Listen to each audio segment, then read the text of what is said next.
Good evening and welcome to the May 27th, 2020 Budget Committee meeting. Thank you for joining us in this new remote meeting format we're using in response to Governor Brown's Stay Home, Save Lives order. This format enables the Budget Committee to meet, hear from the community, and take care of business while keeping its members, staff, and the public safe. Following our first item tonight, there will be time for public comment. There are several housekeeping announcements and instructions relating to the meeting format that I need to take care of first. Thank you for your patience as I work my way through them. Anyone wishing to access the meeting can do so by watching the live stream available on our website, the broadcast on Comcast Channel 21, or by calling in to one of the phone numbers listed for this meeting on the City of Eugene Budget Committee webpage. For those who join the meeting via computer, device, or phone, your microphone, webcam, and phone are automatically muted when you enter the meeting as an attendee. If you wish to participate during the public comment portion of the meeting and haven't already done so, please raise your virtual hand now to join the speakers queue in one of two ways. For those viewing the meeting on a computer, laptop, or other device, click once on the blue hand icon. For those listening to the meeting on a phone, press *9. We will continue accepting raised hands until approximately 5:40 p.m. The meeting moderator will unraise or disallow any requests to speak that are made after the deadline. Finally, I want to thank everyone for the patience, flexibility, and good humor as we work our way through any kinks with this format is very new to most of us. As always, feel free to contact the Budget Committee or Budget Office if there is testimony you were not able to provide or wish to get to us in a different manner. All right, for the minutes, in your packet, there were minutes from the May 20th meeting. Are there any recommended changes or comments? And we will need a motion to approve and a second. Move to approve the minutes. Councilor Pryor moves. Second. I'm sorry, I didn't see that one. Randy Groves seconds. All in favor, please raise your hands. For this portion, we're not going to use the virtual hands. That was becoming challenging. All right, I see Ty, myself, Councilor Ye, Eliza, Sean, Councilor Evans, Councilor Pryor, Councilor Zelenka, Randy, Catherine, Councilor Taylor, Councilor Syrett, and Councilor Simple. Did I see your hand? I'm sorry. No, you didn't, because I raised my hand to make a comment. Oh, I'm sorry. We're allowed to do before we vote. Absolutely. I'm very sorry. I was too busy reading. I did not see you. Okay, please. If y'all want to do it. I don't disapprove of them, but I do want to say I don't find them very useful. They're so brief. We each had a turn to talk. I'd like to know what we each talked about, without having to go back to the tape. And if someone asked a question and it was answered at the session, it would be nice to have that answer because it doesn't come back on our sheet of unanswered questions. So I appreciate the effort, but I would like to have more detailed minutes next year. And thank you for letting me comment.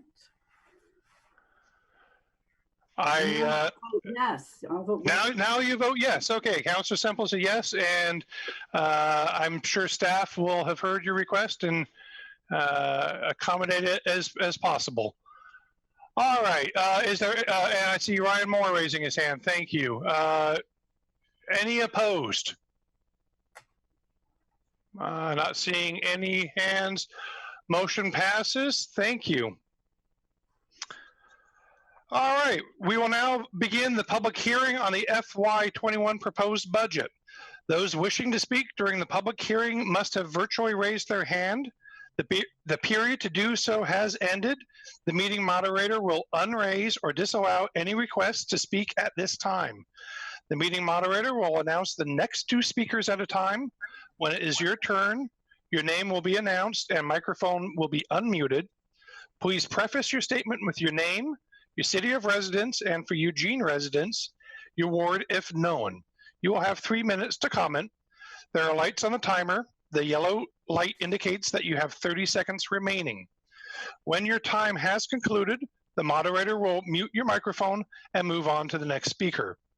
For those who have connected to the meeting via phone and don't have the benefit of seeing the timer, please be aware that your microphone will be muted at the 3-minute mark. With that, I will turn it over and we will begin the public comment portion. Thank you. Oops. First, we have Chris Pickering, and we don't have anyone else following. Chris, I have unmuted you. Hi, I'm Chris Pickering, and I'm the Operations Director at Catholic Community Services. And I want to thank you for your support for the last 20 years. We have received funds from you that have helped provide a little less than one FTE employee. And we're just hoping that the amount we receive will not be lowered. That would be very detrimental to the services that we can provide to clients in the Eugene area. I'm sorry, I forgot to say, I actually live in Sweet Home, but I work in Springfield and Eugene for Catholic Community Services. That's all I wanted to say. Thank you.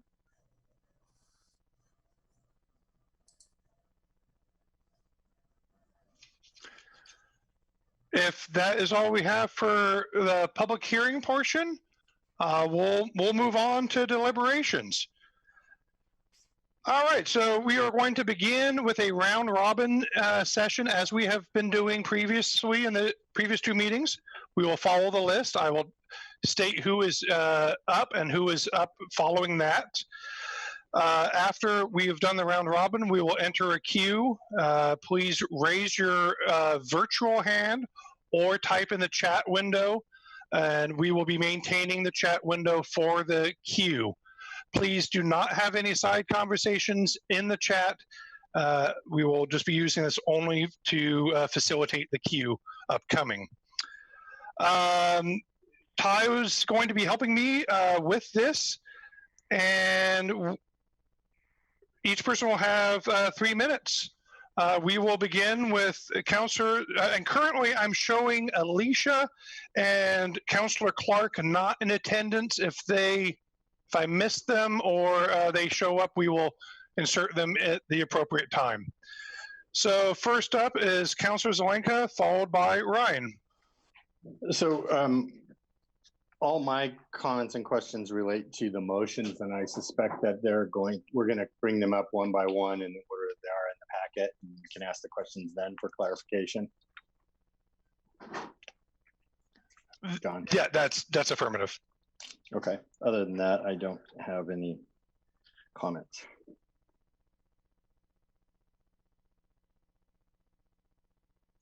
All right. Ryan, followed by Councillor Taylor. Same as Councillor Zelenka. I have a couple comments for individual motions, but nothing at this point.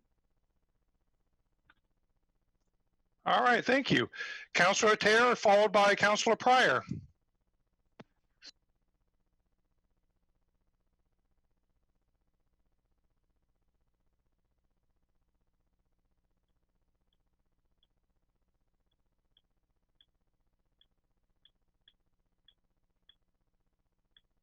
Oh, was I still muted when I said that? Yes, you were. I'm sorry, we didn't hear you. I said same as the other two, nothing at this time. Thank you. All right. Councillor Pryor, followed by Councillor Siret. I'm good at this time. Thank you. All right. Councillor Siret, followed by Eliza. Yeah, thank you, Chair. I just wanted to share that I had the opportunity to go back and watch the portion of our first budget committee meeting that I missed, the presentation from the city manager and Twyla and some other staff, and just wanted to appreciate the clarity and detail that was included in that presentation. It was very, very thoughtful and helpful, and just wanted to let you know that I took the time to watch it. And, no big surprises, but very good information and very important for folks to understand our current state and what we're projecting for the future. So thank you. And you were Thank very you. impressed with the budget committee. All right, Eliza, followed by Counselor Semple.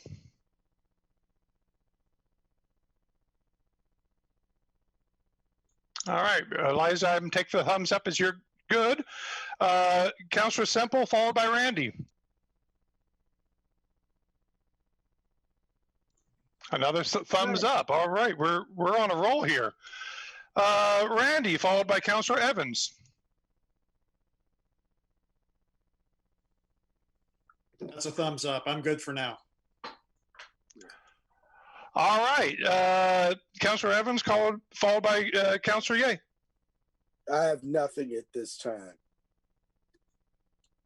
My goodness, we're aiming to have a quick meeting again. All right, Counselor Ye, followed by Catherine.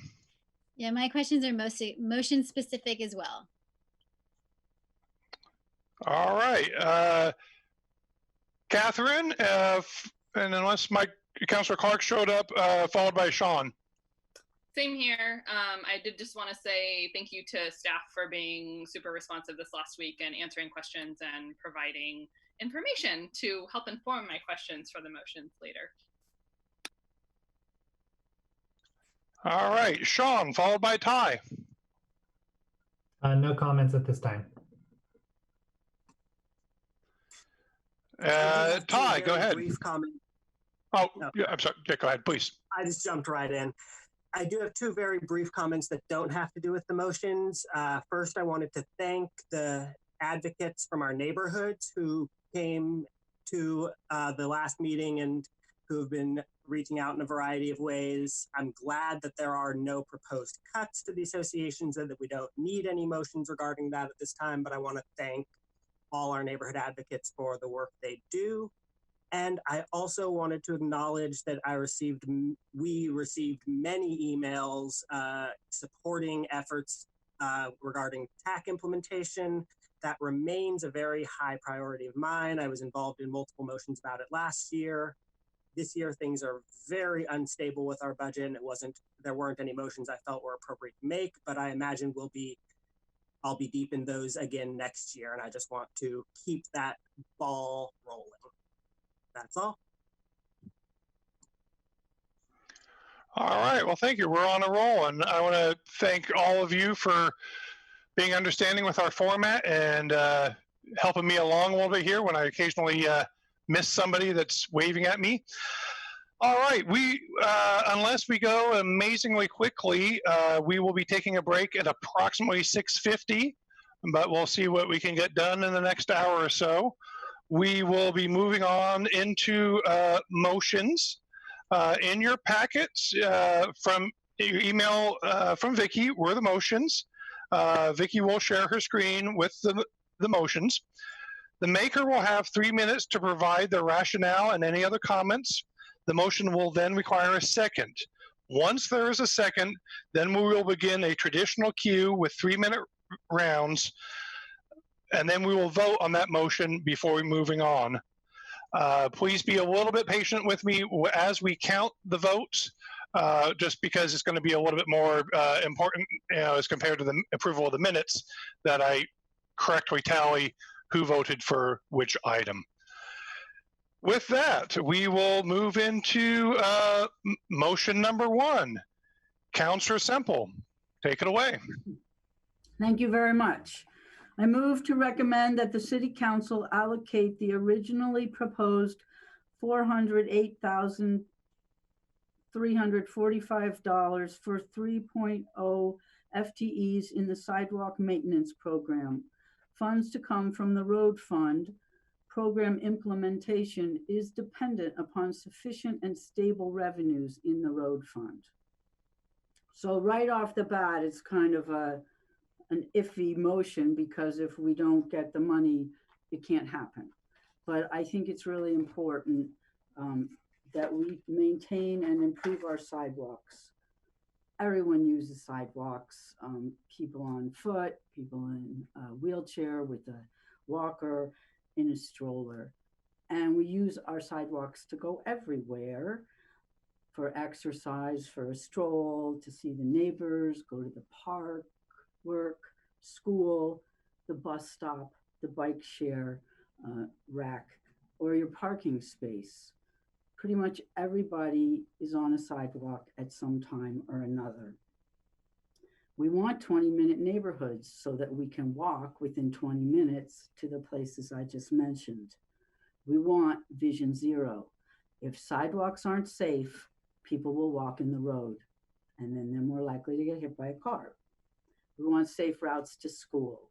We owe it to our kids to be able to walk to school and cross the streets safely. And we want to implement CAP 2.0. We need to save our climate.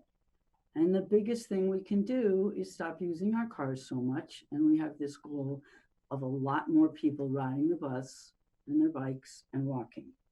Some people are uncomfortable with the bus or live too far away. They'd have to use a sidewalk to get there. They don't know how or are uncomfortable riding a bike. So we need sidewalks to save our climate. Our sidewalks are dangerous, especially downtown and around the university. They're old, they've cracked, they have holes in them. It's really easy to trip on them and very difficult to maneuver with a walker or anything with wheels. It's an ADA nightmare waiting to happen. So I really hope you will support this motion. I know it's a big ask, but I think it's very important. And things are changing. We're moving ahead, and we need to put our best feet forward, preferably not on sprained ankles. Thanks. Thank you, Councilor Semple. Do I have a second for that motion? I will second the motion. I'm sorry. Councilor Siret seconds.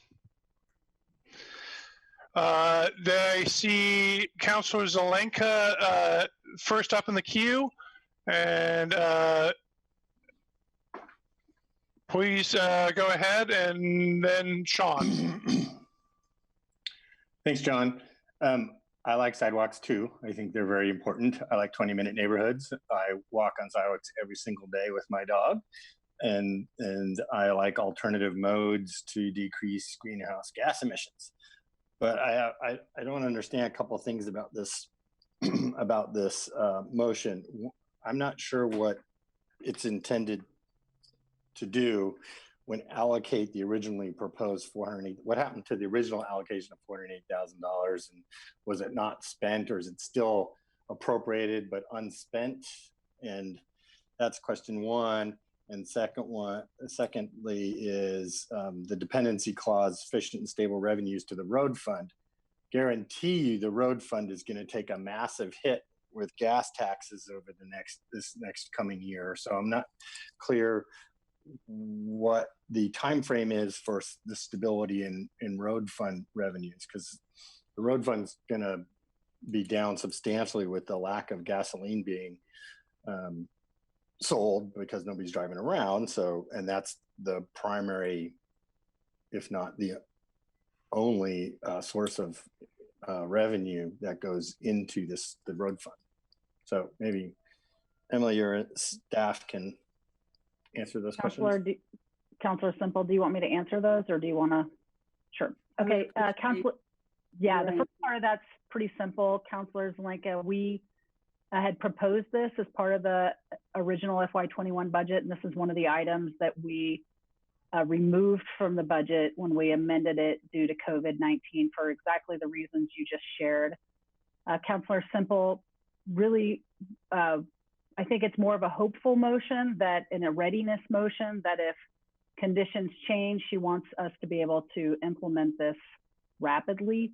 So the reason the wording is in there is we're also really uncertain about those funds. So it's mostly set up like a readiness motion. That's it. And how long would it last? Until there's stable road fund money, then it would be implemented? Is that your interpretation, City Manager? That is my interpretation, because it's getting moved in as an ongoing expense, and we will just have to be thoughtful about how we forecast that. So if to repeat it back to you so that I got it, is we're very uncertain about the road fund because the gas taxes. And so this was in the budget. We pulled it out because of the uncertainty, but when it becomes available, we would put this back in. Correct. Okay, thanks. All right, next up, Sean, followed by Councilor Syret. Thanks. Actually, the last question covered my question as well, so I'm good. Thanks. All right, Councilor Syret, followed by Eliza. Thank you. Thank you, Councilor Semple, for preparing this motion and figuring out a way to put this back at least on the table, even if it might not be able to be operationalized right away. And I also appreciate the city manager's caution in withdrawing it, given the uncertainties that we're facing. But I support the motion because the way I understand it, it would give the city manager the authority to say, all right, things are relatively stable and we are able to cover these other needs, and I'm gonna bring on this staff to do this work, which I think is really important. I mean, our sidewalks are amongst our, I would say, our most underfunded assets in our community. There's lots of parts of town where they're very neglected or non-existent, and they do impede people from using alternative forms of transportation. And it's a real deficit that we have in the community. So I think it's important to have this creative way to keep it on the table and viable as an option should it be possible. I did have a question for the city manager. When you were originally proposing this 3 FTE, were you also then accounting for whatever, I don't think it'd be huge, but capital costs that would be involved in actually doing the physical work? And I'm assuming that would also be part of your decision around bringing back the FTE. Yeah, I think Matt could probably speak more to that, but that's my understanding. Good evening, Budget Committee members, Mayor and Council. This is Matt Rodriguez, the AIC Public Works Director. So maybe a little bit of clarity about these FTEs. So our sidewalk maintenance program is actually a service. So when we have folks that need sidewalk repairs, we will do them for them, but we do charge them for it. Now our rate is typically more affordable, and I think we're easier probably to work with to help them accommodate their needs. So some of this expense is actually revenue back from payment from residents that are asking to have the work done. Of the $408,000, I think we're expecting in the first year we'd have a revenue offset of about $155,000. So we'd have, really, it's a $253,000 impact to the road fund baseline. And I think over time that would become, get closer and closer to actually paying for itself. That's great information to have. Thank you. Thanks, Chair. All right, Eliza, then followed by myself. My question's been answered, so I will. All right, I don't see any other hands after myself. This question is for the city manager. So this motion, I'm not necessarily opposed to the motion per se. It's more a question on the aspect of the implementation.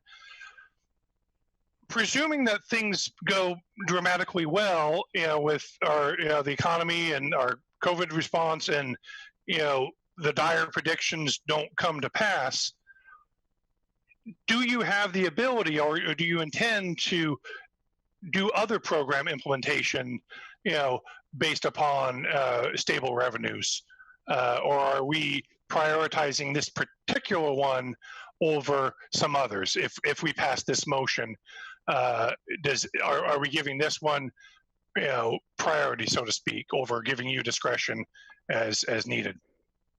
That's a great question, John. I think it won't give, what it will give is a timing priority. So if things rebound, let's just stick to the road fund. Things rebound, this will already be authorized, and so we could post positions with some certainty and hire those. But we could also bring back other programs through the supplemental budget. It just won't be as ready. And so I was thinking of similar to the strategy in cultural services, where you would be authorizing that strategy, which is also revenue backed, that we won't implement unless we're able to and we have revenues to back it, but we don't have to wait through the supplemental budget process. So it's essentially the base camp readiness strategy.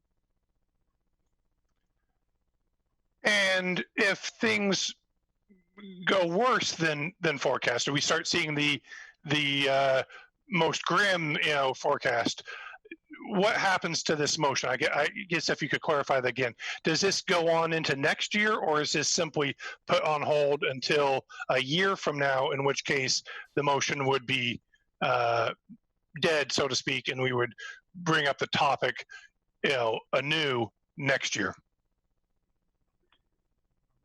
The way it's currently written, I believe that it's getting built into our budget. So it would, if things are really, really dire in the road fund, this would be one of the things we would be looking at as part of our future, scenarios. Like what, as we look at being creative and transforming government, is how does this fit in?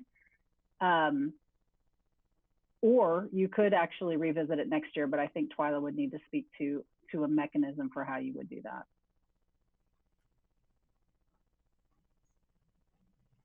Twyla, would you want to weigh in on that thought?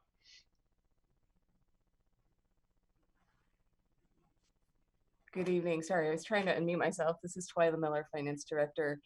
So yes, this would become part of the adopted budget. So it would become part of the baseline, basically, for the road fund. So those FTE, whether we fill them or not, would be part of the base. So either we would bring it back as part of a different strategy next year, as the city manager mentioned. Otherwise, they'd be part of the base until we fill them, unless requested to come back to this committee. Does that help? Yes, thank you. I guess, my current standing is Councilor Semple, I very much like the motion in concept, and I am in agreement with the money and the need for it. I'm just very reserved with this and some of the other motions, and kind of tying our hands and really more tying the city manager's hands and being adaptable and being able to respond to it, and that this is almost setting this on a pedestal in front of homeless issues or whatever the other issues that happen to come up. I like it. I have an apprehension in that regard. All right, I'm complete. I see Councilor Zelenka. Go ahead. So the road fund is actually a very restricted fund, and it's not like the road fund can be traded off for other things that we want to do within the city. It can only be used for things like this or roads. So I don't think it actually hampers us as much as one would think, given that context. And it's also something that the city manager was going to do. So anyway, and the fact that it's really only like $250,000 a year after net revenue, if I understood that correctly, I'm supportive of the motion. Thank you, Emily, for bringing it forward and making it a priority, because I agree. All right, thank you. I believe Eliza's hand's raised from prior. And not seeing any other people, let's go ahead and move to go forward with the vote. All in favor of motion number 1 from Councilor Semple regarding the sidewalk funds as shown on your screen, all in favor, please raise your hands. I see Ty, Councilor Ye, Eliza, Counselor Semple, Sean. I'm sorry, Counselor Evans, I don't see your hand. I see Counselor Pryor, Ryan, Counselor Syret, Catherine, and I will vote for it myself. I don't have video from either Counselor Evans or Randy. I'm voting for it, John. I raised my virtual hand. I don't know what happened. Oh, there you are. I see both Counselor Evans' virtual hand and Randy's virtual hand. And Counselor Zoinka's hand, if I didn't call on him already. And Counselor Taylor's hand. If staff can kind of help verify, I think that's all the hands I saw. Yep, I think that's it. All right. Any opposed or abstaining?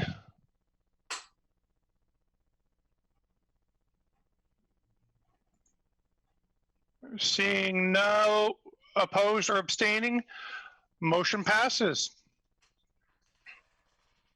Thank you. All right, moving on to motion number 2. Eliza, take it away. All right, I move to recommend that the City Council allocate an additional $45,000 in one-time funding to the Human Services Commission fiscal year 21 proposed budget allocation to offset expected reduction in community development block grant funding. Funds to come from local marijuana tax revenue. I'll second.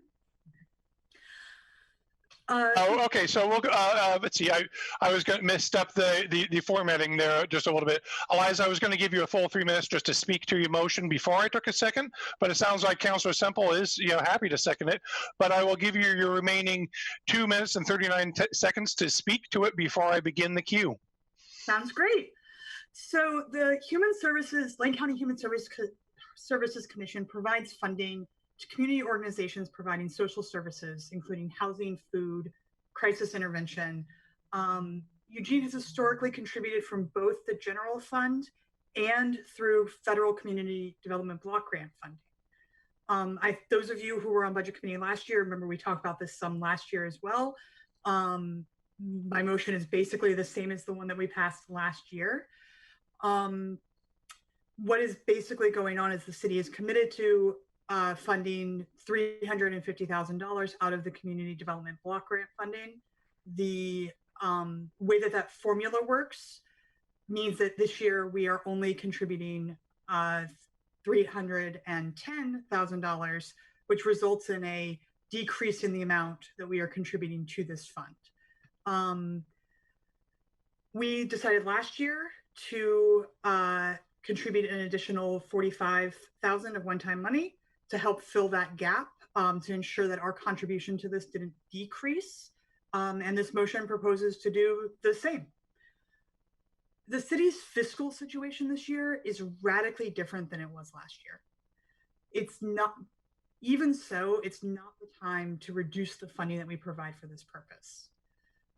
Instead of reducing the need for social services, for the commitment to those services, the current situation is increasing that need. We have record unemployment. We have people who are suffering mental health stressors, extreme economic uncertainty. The services that are provided through this fund are absolutely crucial at this time. And so while we have a lot of difficult decisions to make about what we're going to support, what we're going to reduce in this time, this is one of those areas where if we're going to continue to put people first in our response, we need to make sure that the funding for this remains whole. And John, I'd like to speak to this too. And I'm good. All right, I'm sorry, Sarah, that was you saying you wanted to speak to this? Yeah. Please go ahead. Before everybody was in. So I talked to both Eliza and Sean earlier today about the funding source for this, with a concern that we're digging deep, a little bit deeper into our reserves. And so the recommendation that I would make if these motions pass is that we actually reduce the funds that we are trying to have ready for COVID response. So we reduce the 520 by whatever the approved amount is, because I think we might have an ability later in the supplemental budget to potentially put that money back in through either CARES funding or some other funding source. So it would be just my preference that we not, and recommendation that we not go deeper into reserves. All right, thank you.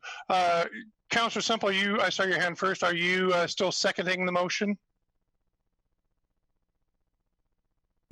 Yes, I am. All right, I'll recognize Councilor Semple's second. We will begin discussion with Sean, followed by Catherine. Yeah, thank you. My question was initially about the city's thoughts on the funding source, just based on my earlier conversation. And I actually prefer the recommendation by the city manager for our funding source. So I would absolutely support this as it's written, but also open to supporting it with the alternate funding source recommended by the city. You could suggest a friendly amendment. Oh, can I? I would like to suggest a friendly amendment regarding the funding source. So it's from the funds set aside for COVID relief. I am.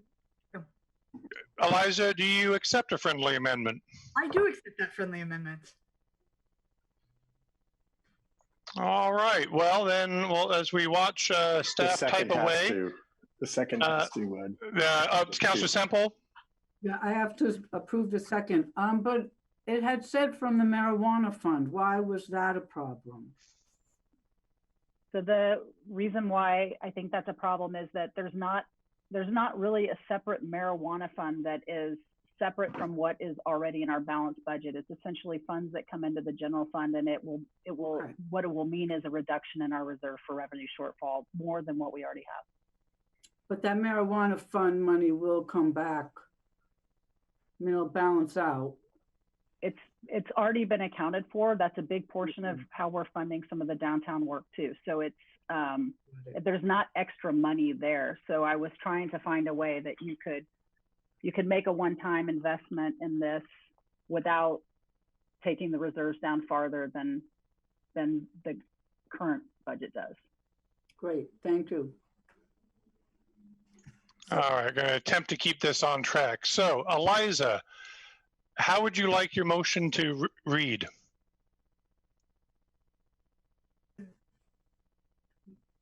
Move to recommend the City Council allocate an additional $445,000 in one-time funding to Human Services Commission fiscal year 21 proposed budget allocation to offset expected reduction in community development block grant funding. Funds to come from reducing the COVID response one-time funding line item in the budget. Is that okay?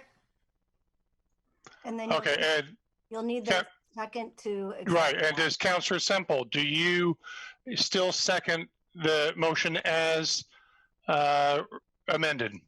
Yes, I do. All right. And Sean, you were the one that was actually prompted all of this. I will let you finish we got messed up on the time, I think. But Sean, I will let you speak since you were the one that was actually up on the queue, and then we will resume the queue with Catherine to follow you. Nope, I'm all good. Thanks. All right, Catherine, followed by Randy. Awesome. Thank you.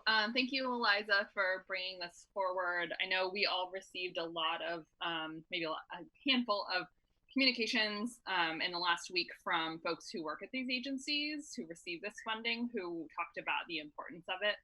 And agree with Eliza that right now they're the ones who are really on the front lines right now, who are providing much needed services to folks in our community. And so I think that sort of it feels like the least we can do is at least kind of carry the current funding level forward. I'm also fine with it coming sort of out of reducing the COVID set aside. I am concerned, and even though I understand that it is just one-time funding this time, that may kind of what that means for next year. And so would like to definitely continue conversations with folks as we move ahead to figure out what some of the things that came up last week, like how are we figuring out what this funding level should be, how are we figuring out how it gets funded, and figuring out what that should look like ongoing moving forward. So thanks.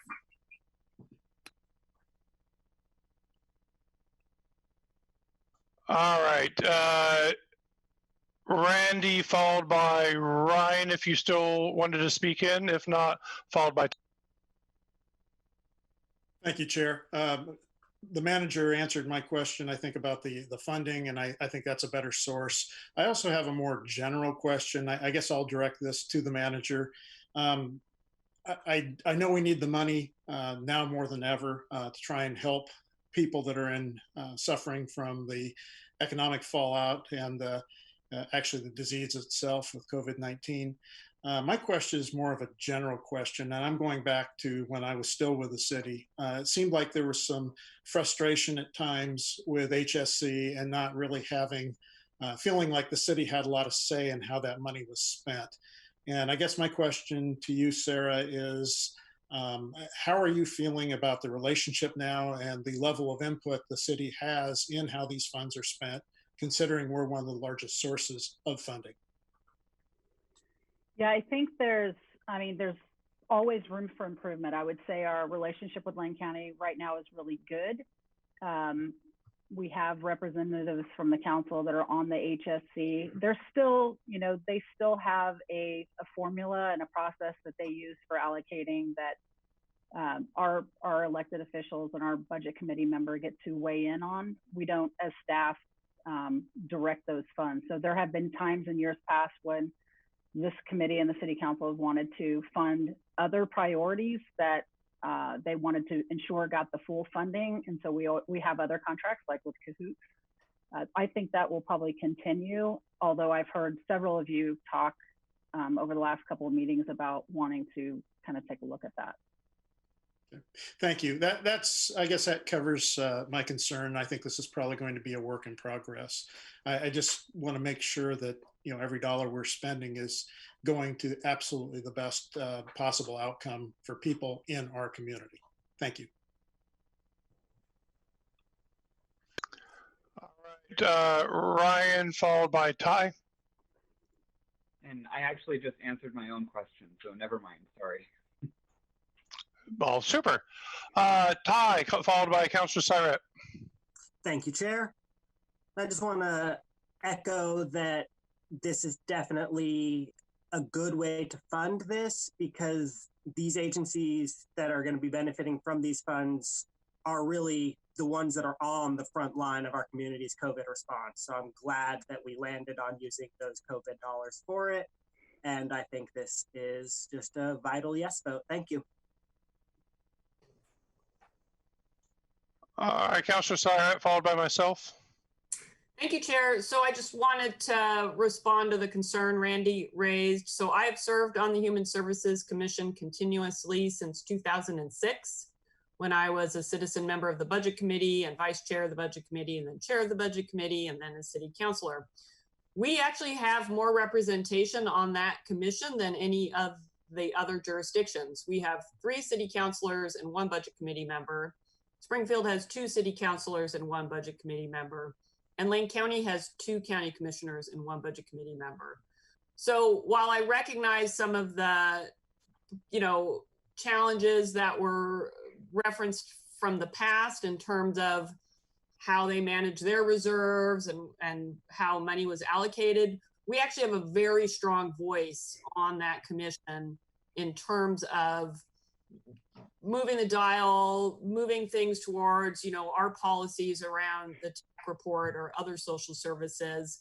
Yes, it has to go through an administrative process and be approved by the County Board of Commission. So that does remove it from us in that respect. But we have a lot of influence there, and I think it's really up to us to utilize that leverage and our positions on that commission. Thank you, Councilor. That's what I was looking for. I appreciate that. Yeah, you bet. All right, thank you. My question I'm going to direct to Sarah. Is the motion as written currently what you suggested? Because it seems like it's not.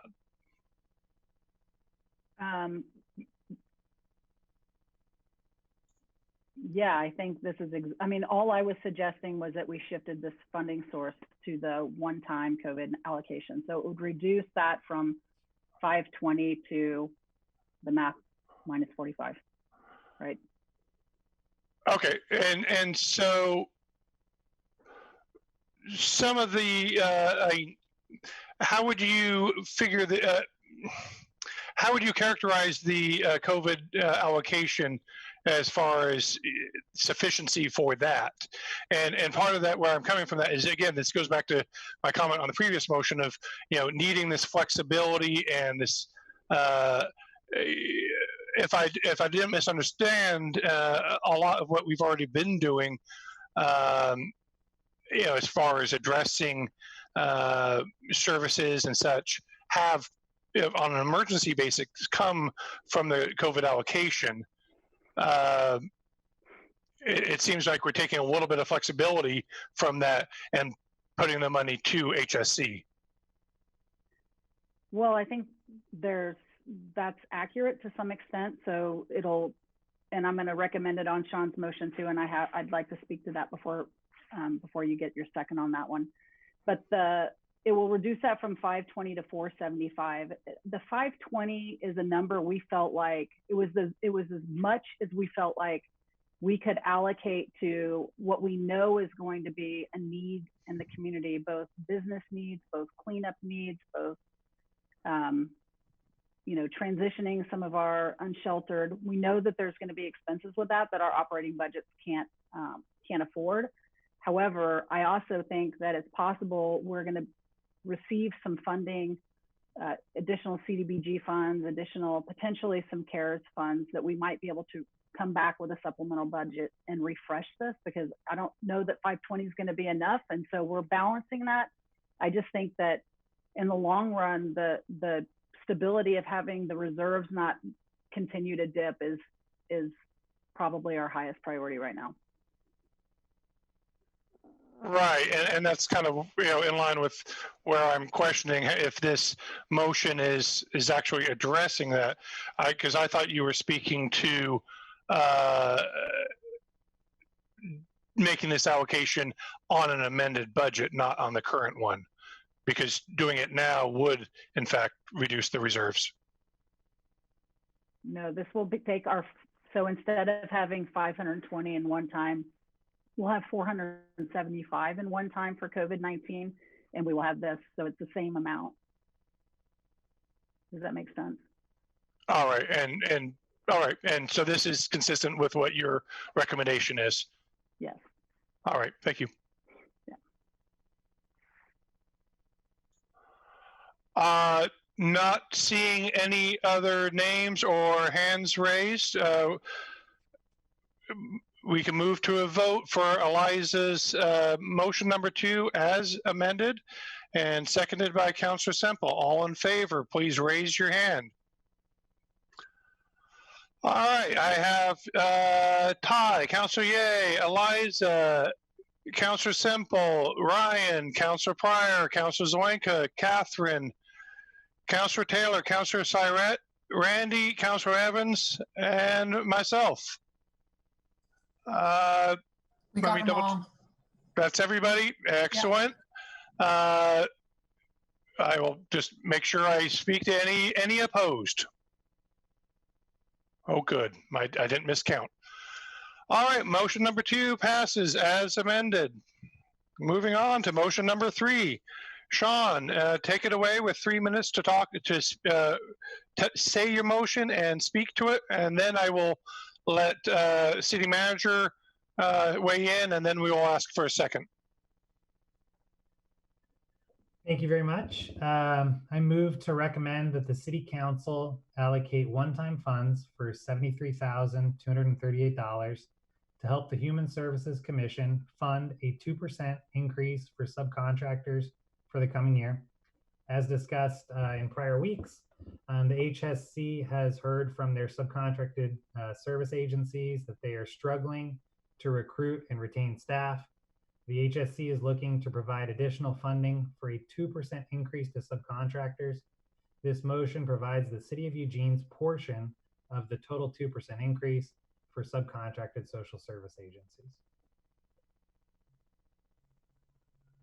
And I believe the city manager wanted to discuss the funding source for this as well.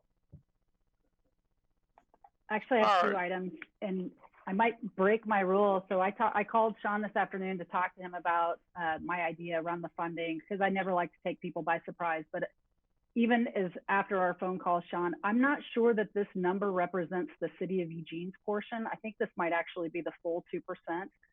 So in addition to thinking that we want to reduce that COVID number, I'm wondering if you would be willing to not be dollar specific, but instead say to fund Eugene's portion of the 2%, because it may actually be 35,000 and not 74,000. Just as an FYI. And yeah, if it's 74,000, that would still allow it to happen. Yeah, I'm pretty certain. I'm looking at a document that was shared with me. The total amount is 136,677. Okay. Eugene's portion, which was calculated as a per capita for poverty population, was 73,238. Okay. Okay. 74,000 is just happens to be 2% of the full 3.75 million HSC, which includes Lane County and Springfield. So that's what I was confused about. But I'm.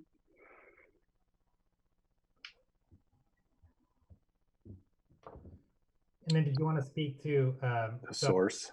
Yeah, funding source. I'm open to the same language that we had in the prior motion, if that's what your recommendation is.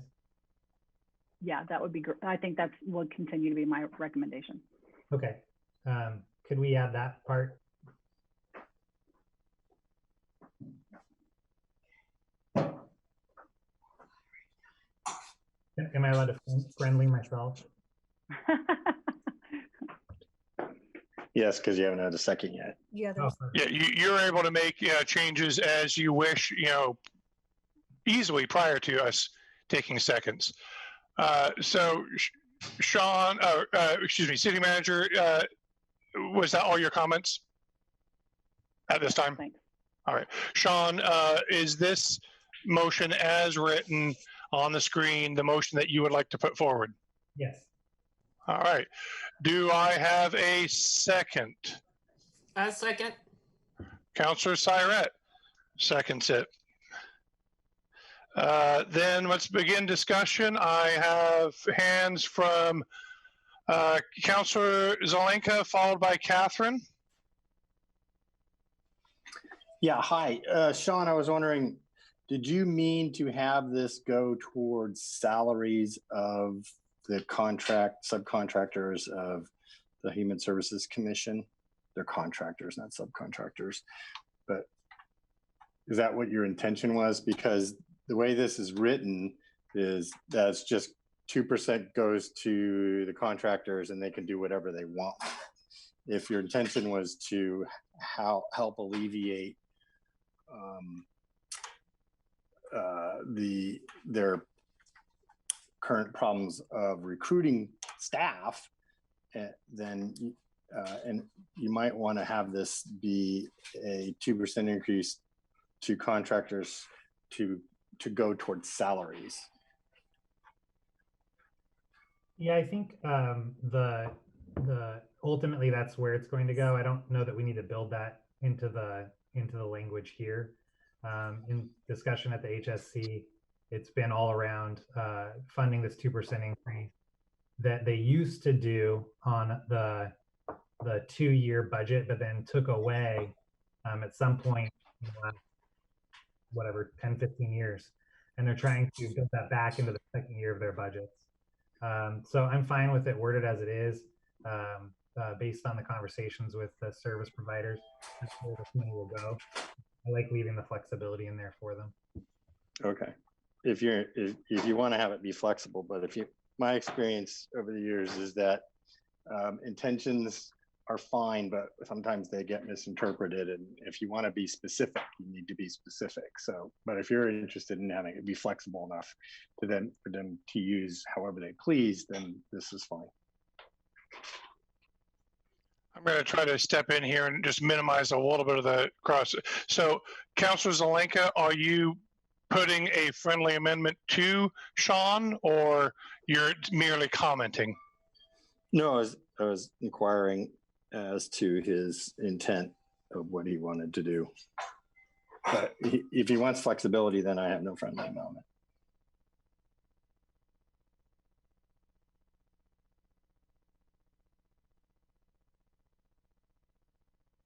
I'm sorry. Thank you. Catherine, followed by Eliza. Thank you. Thank you, Sean, for bringing this forward. I was just going to briefly speak to kind of the importance of this, specifically the issue around the COLA piece. Prior to my current position, I worked at Shelter Care, which is one of the agencies that receives some of these funds. And it is, retention and recruitment is a real issue in these organizations and these jobs, and the work is so hard that these folks do, and they put a lot of themselves into it. And just because of the way that a lot of the contracts are structured and the funding sources and all of that, there isn't really a lot of room built in, especially for those who are receiving HUD funding, to be able to do these type of adjustments. So I think it's really important for us to be able to support them. Again, right now with what's going on, these are all the same folks who are doing that work. So urge a aye vote. Thanks. All right, thank you. Eliza, followed by Ryan. Yes, I also wanted to thank you for bringing this forward. When I look at sort of how salaries, recruitment, and retention kind of happens throughout time, so much of it is dependent on the person who is providing the funding being willing to build those kinds of cost of living adjustments into the funding source. When you have a funding source that is stagnating, that means that everything that's paid for by that funding source ends up stagnating, and that ends up being salaries in a lot of cases. And when I look at our budget in other places, because of our contracts with many of the people who work for the city, we have these cost of living increases built in. They happen, we build them into the budget every year. Whereas, for folks who are working with these contracted agencies, they don't have that kind of guarantee. And so, especially given that they really are some of the folks who are, out there, I work with individuals doing mental health services, who are still in the field, who are still helping people, delivering medications, helping people in homes. And those are the folks who are really having to take a lot of risks right now. And so I think they're not the only people having to take a lot of risks, but they're part of that group. And we really need to make sure that we're helping them do that. So thank you. All right, thank you. Ryan, followed by Councilor Syret. Thank you. So one of my guiding principles is that whenever possible, we should listen to frontline voices of people doing the day-to-day work on whatever issue is before us, right? And in this case, we're really lucky that we've heard from a whole host of executive directors of the very organizations doing the work that needs to be done. So just to recap, I know we all got these emails, but just to recap, we heard from Terry McDonald, the statement to DePaul. We heard from Michelle Hankus from Shelter Care, from Susan Piament from Catholic Community Services, and more. And all of them testified to the increasingly difficult environment they face and to the urgent need for this funding. And additionally, I wanted to second what Eliza just said, that salaries tend to stagnate in the nonprofit sector, and sometimes it's not the top priority in terms of funding. As many of you know, charitable contributions and federal funding streams have both gone down in recent years for several different reasons. And I think if we want to see the important work that these organizations do continue, this is a time for us to step up. I know I serve on the board at Laurel Hill Center, and I know it's costing more to do the same sort of work. in the current environment than it did pre-COVID. And so this is a chance for us to step up and help make sure that this work does continue. So I'll be voting yes.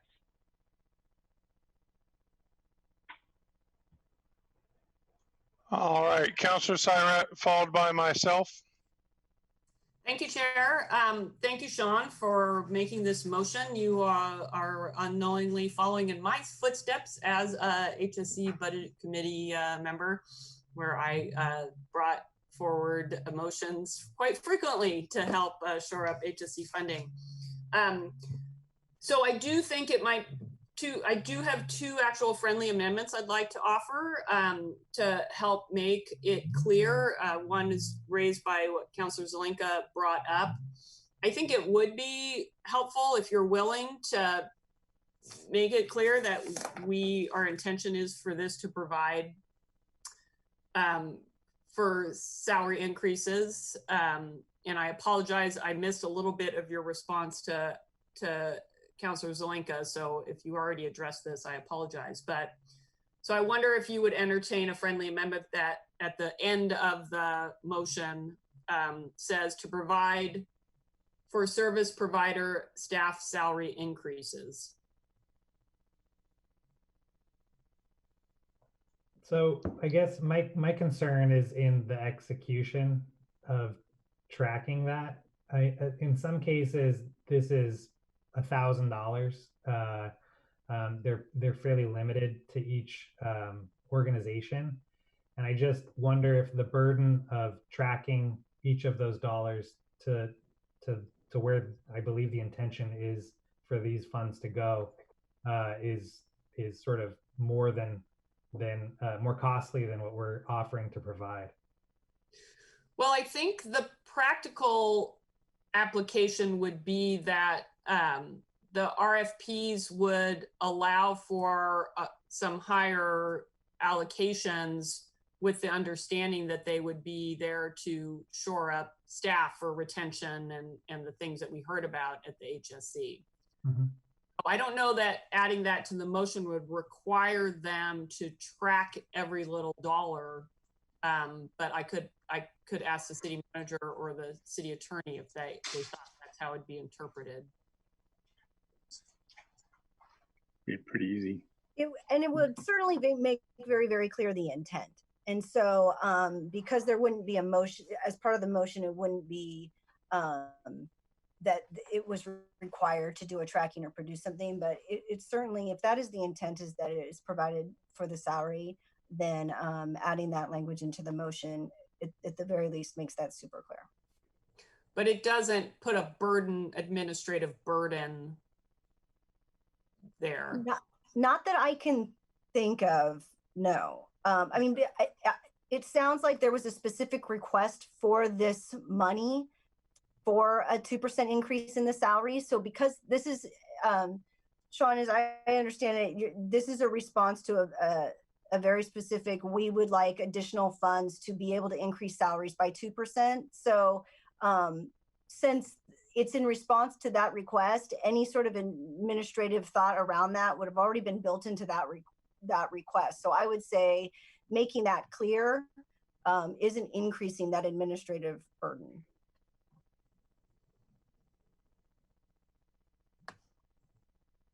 All right, so just to clarify, Councilor Syrat, you are making a friendly motion to Sean, is that correct? That is correct, and he's pondering. Sean, I'm going to let you ponder that for about a second and a half longer, and then decide if you would like to accept that friendly amendment from your second, or proceed as it is currently written. Could we, instead of making it specific to salary increases, could we make it specific to payroll costs? Sure. Okay, then I'll do that. No. Alan doesn't like that at all. That won't work. I'm not sure what the difference is. So I guess I can tell you the difference. The specific one would be to achieve some sort of pay raise, whereas I would like the flexibility to say maybe add hours or add capacity. Oh, I see what you're saying. All right, I'll withdraw my proposal for a friendly amendment. I think our discussion has also made clear what our intentions are.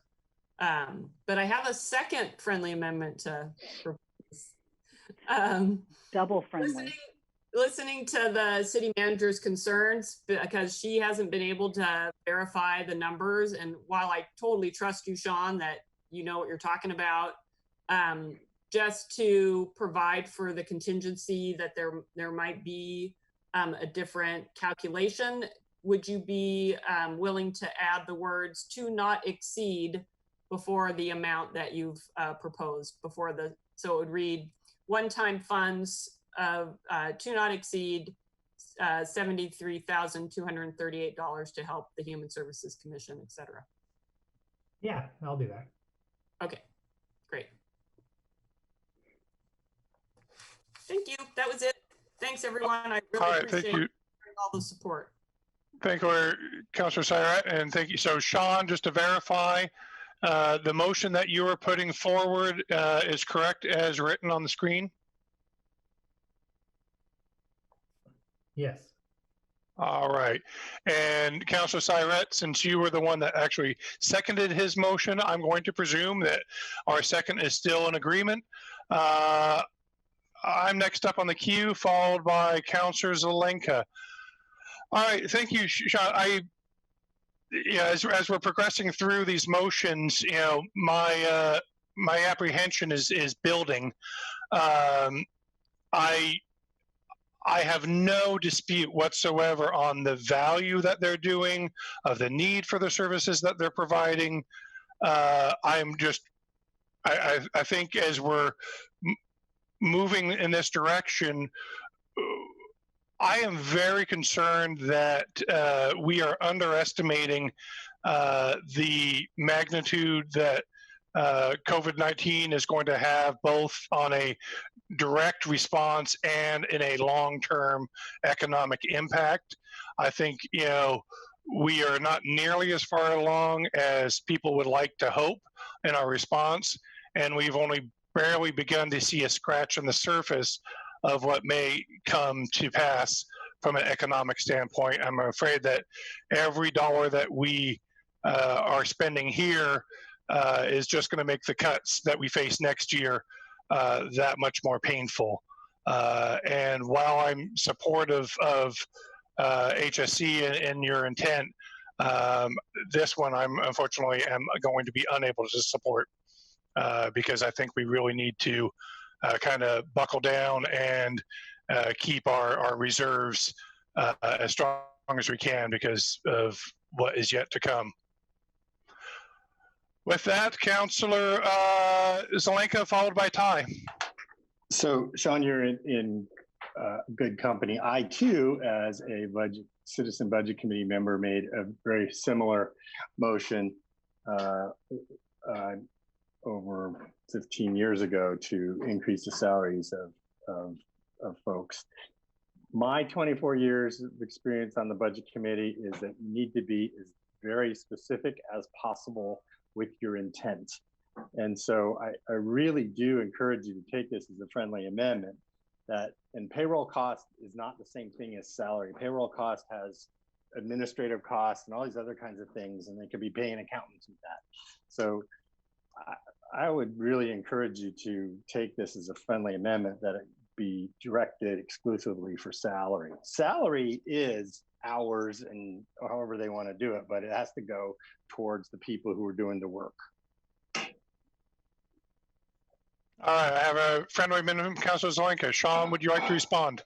Yeah, I'm fine with it being salaries. I just didn't want it specific to raises, but I'm 100% behind a friendly around it being directed to salaries.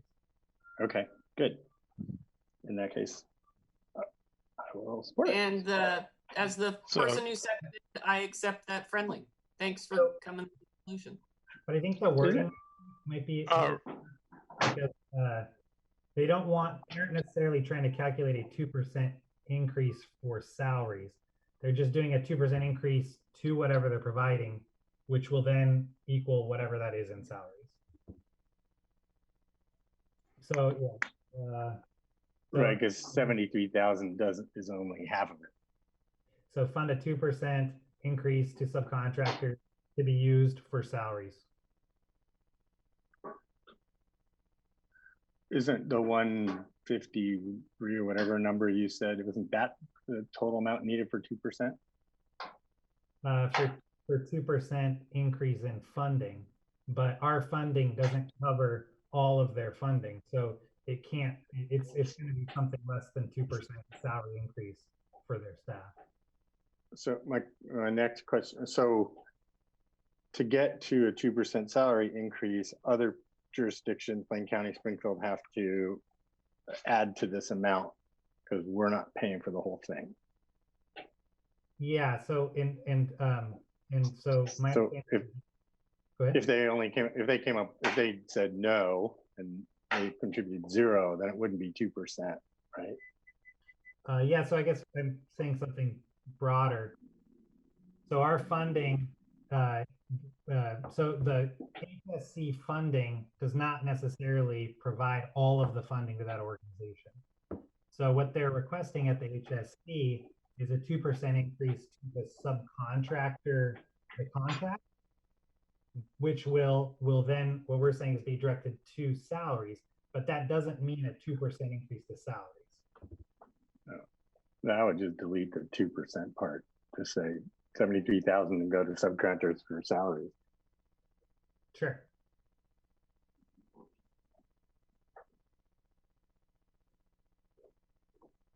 And just to be clear, this is why I wanted it to say for the City of Eugene's portion. You say that in the rationale, but the motion just says, doesn't specify that. Okay, so to help fund the City of Eugene. Implicit.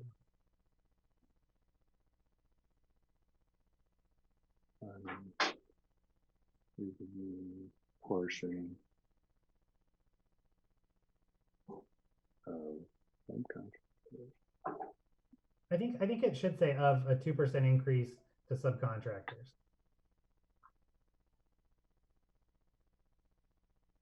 So right after portion of. Is it a 2% increase on the contract with the subcontractors? Yes. But only for the Eugene portion of it. Yeah. So 136,000 and change is a 2% increase to subcontractor agencies. Yes.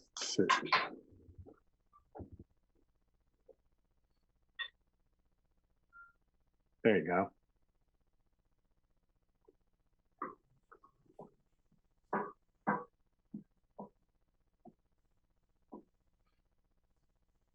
I do.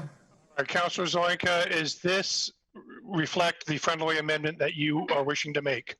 Yeah, that is. Thank you. Sean, is this the motion that you are wanting to put forward?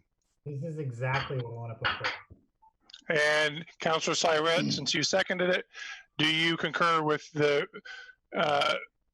motion as now written? Yes. All right. I'm done, John.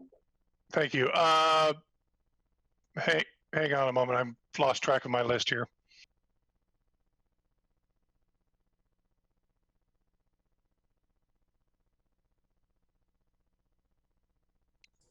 I believe next up is Ty and then Councilor Semple, followed by Eliza, assuming my virtual hands are in the correct order.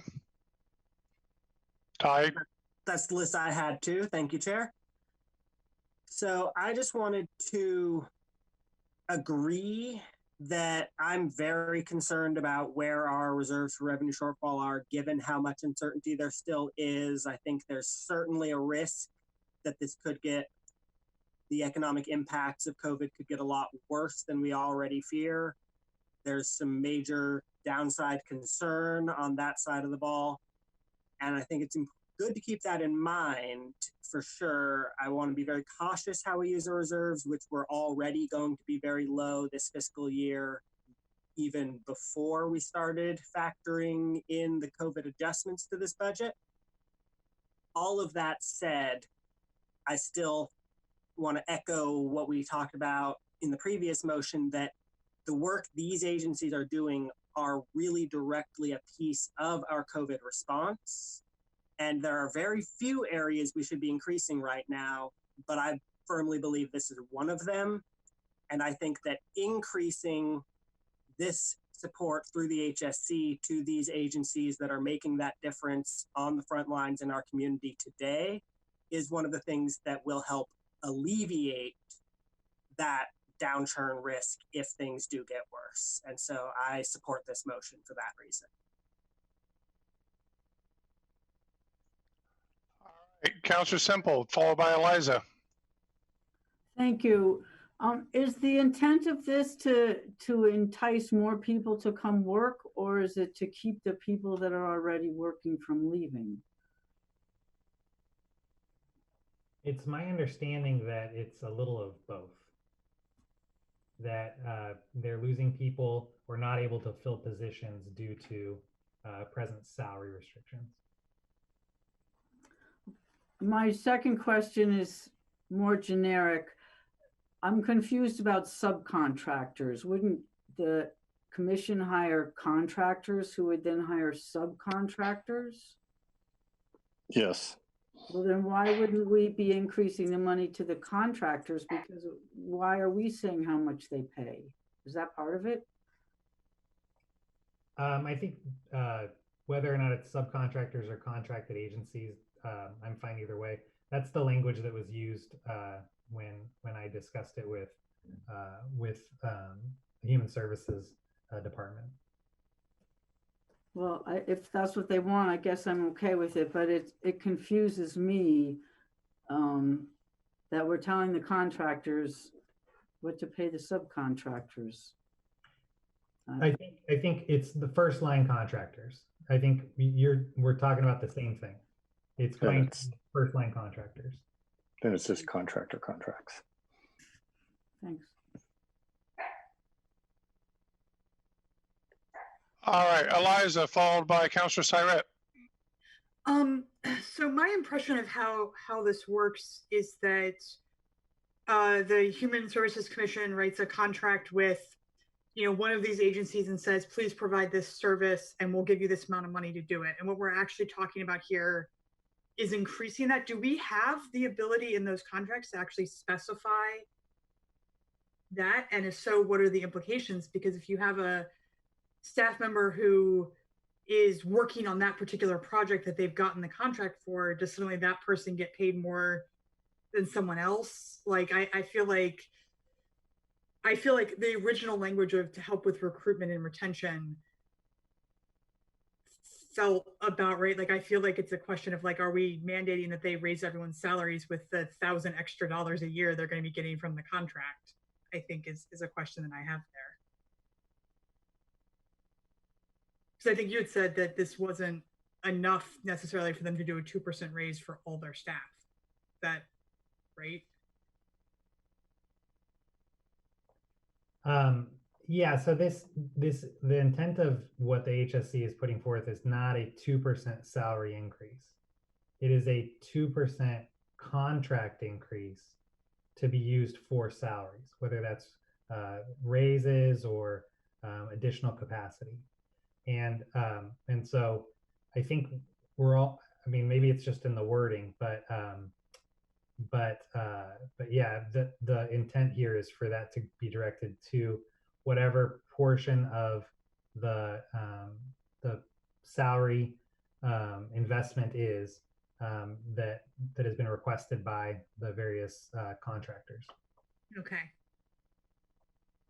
And then I also did want to second what Ty had said. I really do see this as part of our COVID response, because when you look at what the impacts are and the diversity of the impacts and the different ways this situation is impacting different people, we have to be able to look out for all of those different impacts and be able to identify like what is needed to help support people in those situations. And so I think it's very appropriate that we're using COVID recovery money to help ensure that our service agencies are able to remain stable through this and are able to have staff on the ground who are able to help our residents as they figure out how to deal with all the things that they're being impacted with. So. All right, thank you. Councillor Syrett. Thanks. Yeah, I mean, I think Sean was able to answer those questions, but I just thought I'd pile on. So the HSC uses that language of the subcontractor, referring to the agencies that receive funding through the Human Services Commission. So we're not talking about the subcontractors of St. Vincent de Paul. We're talking about St. Vincent de Paul. And that's just the language that the HSC happens to use to describe them. And then just for an example of what we're talking about, so, you know, we provide funding to various social service agencies, including Looking Glass, which deals with homeless youth. And they came to us and said they were having a really hard time, in essence, fulfilling the contract because they had such high staff turnover. And they asked us for additional money actually to pay retention bonuses to their current staff at the time, so that they wouldn't leave for better paying jobs, maybe in a non-social service environment, even though they had the qualifications to do the work they were doing. So this request comes out of a series of discussions at the Human Services Commission because of that input that we received from that social service agency as well as others. Just now, of course, this was when unemployment was very low. You know, the employment situation was different out there, but nonetheless, as many of you have commented, social service agencies do not experience high salaries and I think are always in line for a raise, in my opinion. So I appreciate Sean bringing this motion to us.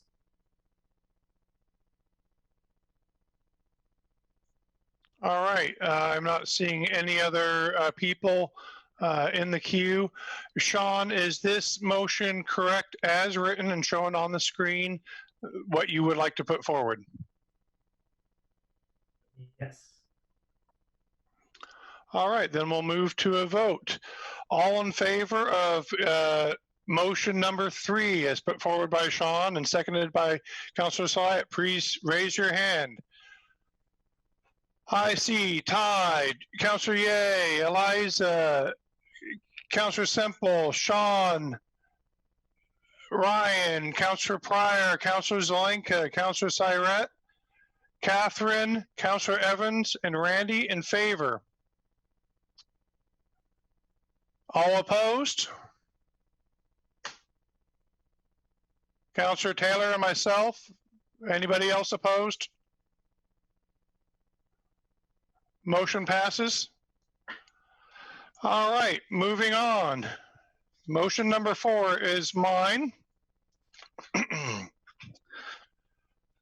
All right, I move to recommend the City Council direct the City Manager to place all revenues received from current and future ground emergency medical transport, GEMT allocations, into the Ambulance Transport Fund, Fund 592. The rationale I'm using is that generally it's my belief, and I believe that of council and of the City of Eugene, that the funds, that the revenue that the City of Eugene receives, to the greatest extent as is practical, allocate non-tax revenues to the fund that's most closely associated to the source of expenditure, which allow or cause the revenue to be collected. The purpose of this is to promote the greatest transparency possible in the budget for the City Council as well as the public to be able to see the relative expenditures and net proceeds of individual departments and programs. Specifically, what I'm putting forward is that all revenue from the GEMT allocation shall be included as a portion of the Ambulance Transport Fund. The monies which are received from GEMT allocations are as a direct result of specific ambulance transports which were provided and for which other monies were also previously received from other sources for that particular transport.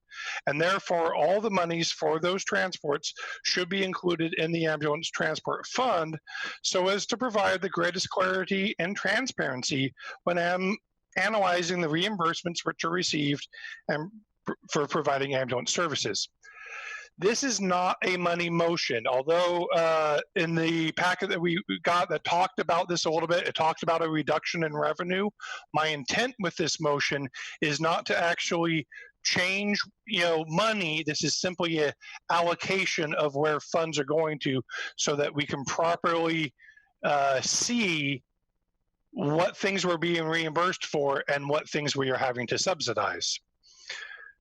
As comparison, also, the city of Springfield places all their GEMT funds into the ambulance transport fund on their side, so that when Eugene Springfield Fire is looking at their revenue streams, this is allowing us to do an apples to apples comparison of how much we're having to subsidize, the ambulance transports and what revenues we're receiving. Currently, as it's being proposed, it's going into the general fund, and then the general fund is making a transfer to support ambulance service. This merely is an attempt from an accounting standpoint, not a moving money standpoint, just from accounting to show where the money is coming from and where it's going. With that, I will look for a second. I see Randy. Randy. I'm sorry, I saw a couple hands there. Randy, I'll take as a second. And I see a queue starting with Randy, then Sean. Thank you, Chair. Yes, I'm supporting this, and again, I agree with what the chair said in making the motion. It's not about adding additional funds in. It's more of having the funds being applied to what they're intended to be used for in the first place. Fund 592 is an enterprise fund. It's supposed to be supported by fees for service, changes in federal Medicaid reimbursements, and Medicare, which is separate from the GEMT, actually placed the ambulance transport fund in the financial situation it's in. The whole thrust between GEMT was trying to help reduce that deficit in those payments made through the state by the federal government. And it just seems to make more sense to have the funds aligned. These are revenues that are derived from transport work. In fact, GEMT stands for Government Emergency Medical Transport. It's tied to that. And if we're pulling back then what the general fund subsidy is, again, I agree with the chair. It's not intended to be in addition to, but just a better alignment from accounting and transparency purposes. Thank you. All right, I got a whole list of people. I'm going to attempt to get these in the correct order. And then after we discuss and vote on this motion, we'll go to a break for those of you who are interested, because I lost track of time here. All right, so I show Sean next up, followed by Councilor Evans. Thanks for the motion. I have a question about, and maybe you can answer this, John, or maybe the city can. So the way the funds are structured now, does that create flexibility in how we can spend those funds, or is it this suggested change? Does that not affect the flexibility in how we can spend those funds at all? It definitely affects the flexibility, and I know Twyla wants to speak to this too, so I'll allow her to jump in here. Thank you, City Manager. So I do want to make a point of clarification before I answer Sean's question. And to Sean's question, when we do put funds into the general fund, they can be used for any purpose. So funds in the general fund are more flexible and more discretionary. John, to your point, we actually do not make a general fund transfer to the ambulance transport fund. We have at times in the past. So back in FY11 and 12, we did a a transfer in those years from the general fund to the ambulance transport fund because the fund was in distress. But we don't make a regular transfer from the general fund to the ATF. So if we do take the revenues from the general fund and move them to the ATF fund, it does create a gap, about an almost $800,000 ongoing gap in the general fund.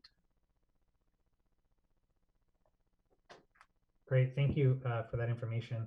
So I guess my concern overall is we can use these funds in the best way that we see fit at this point because they're in the general fund.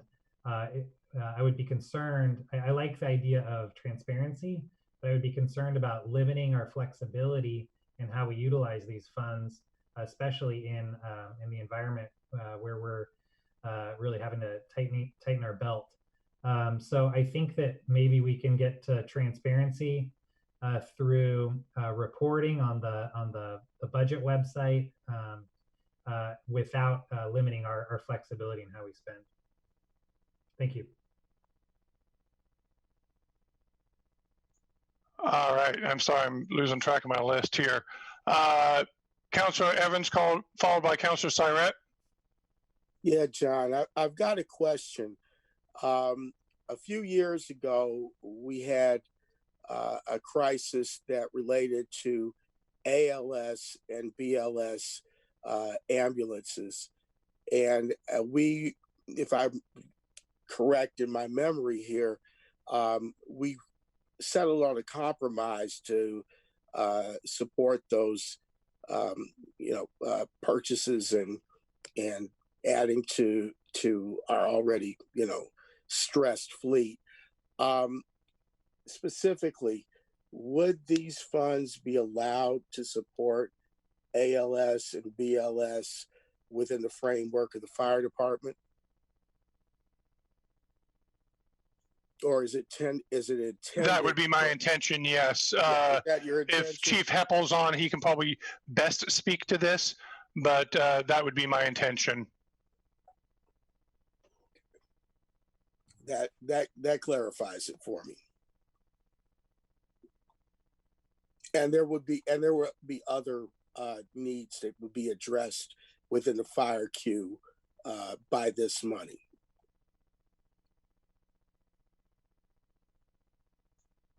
Chief Heppel, would you like to weigh in?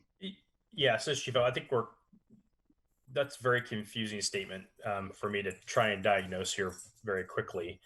In terms of the ALS BLS component, what that was, I believe it was in FY 18, fiscal year 18, there was approval for 18 months to staff an additional advanced life support ambulance.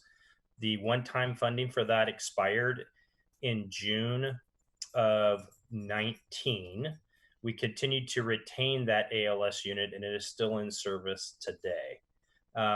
Back in October of 17, we started our BLS program, and we have continued to maintain that program, and that is sustained through revenue collected through transports at this time. So hopefully that answers that question.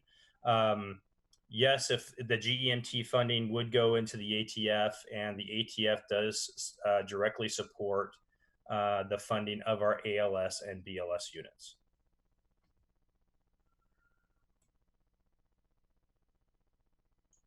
Thank you, Chief Heppel. Councilor Evans, did you have more? No, I think I'm good. I'm clear. Thank you. All right, thank you. Councilor Syrett, followed by Ty. Yes, I have a number of questions and concerns. So, City Manager or Twyla, what is the rationale right now for why we place the money where we do? I'm sure there's a reason for that choice. I'm going to have Twyla speak to that. Yes, so those funds were put into the general fund as we were coming out of the Great Recession. The legislation was pending in the legislature, and there was a number of conversations happening. And so as we were coming out of the Great Recession and looking at the stability of the general fund, the decision at that time was to put those, the GEMT revenue when received, into the general fund. So you may recall over the last few years, we've been flagging that as part of the general fund forecast when we come to budget committee and council with updates, that was an ongoing source of revenue for the general fund. And as we looked at the timing and the uncertainty of the amount we would collect, we were flagging that for this group. And so those revenues were put into the general fund and have been supporting the general fund, or that assumption was of supporting the general fund service system through the forecast period. Does that help? Yeah, and then do we have any policy that would, encourage us to, because the motion, in John's rationale, he says, we should, to the greatest extent practical, allocate non-tax revenues to the fund most closely associated with the source of the expenditure. Do we have a policy that speaks to that? So we do have the different types of funds, so the enterprise funds, the internal service funds, the debt service funds, all of those. And so generally we do align those pieces together, but there's not a requirement or a policy requiring us, there's not a legal component requiring us in this case. No, but we have a series of council and budget committee policies that guides a lot of how we structure our budget, and that's what I'm asking about. Oh, so it's to a specific financial policy. Yeah. This is more aligning with the accounting structure and the accounting. It's more around the accounting structure than a specific financial policy. Okay. But I will look really quick. So, well, if you find something, let me know. And I guess, I'm not clear what benefit this motion would have other than making it easier to track reimbursements. And I'm concerned that there's a real downside in terms of, if I heard Twyla correctly, $800,000 would be taken out of our general fund without a clear understanding of what it's going to be spent on within fire and emergency services, without a clear plan of what its purpose would be there. So right now, without a lot more information, I'm inclined to vote against this motion. And just to be clear, the $800,000. So right now we're anticipating about $720,000 in ongoing revenue, or I believe $790.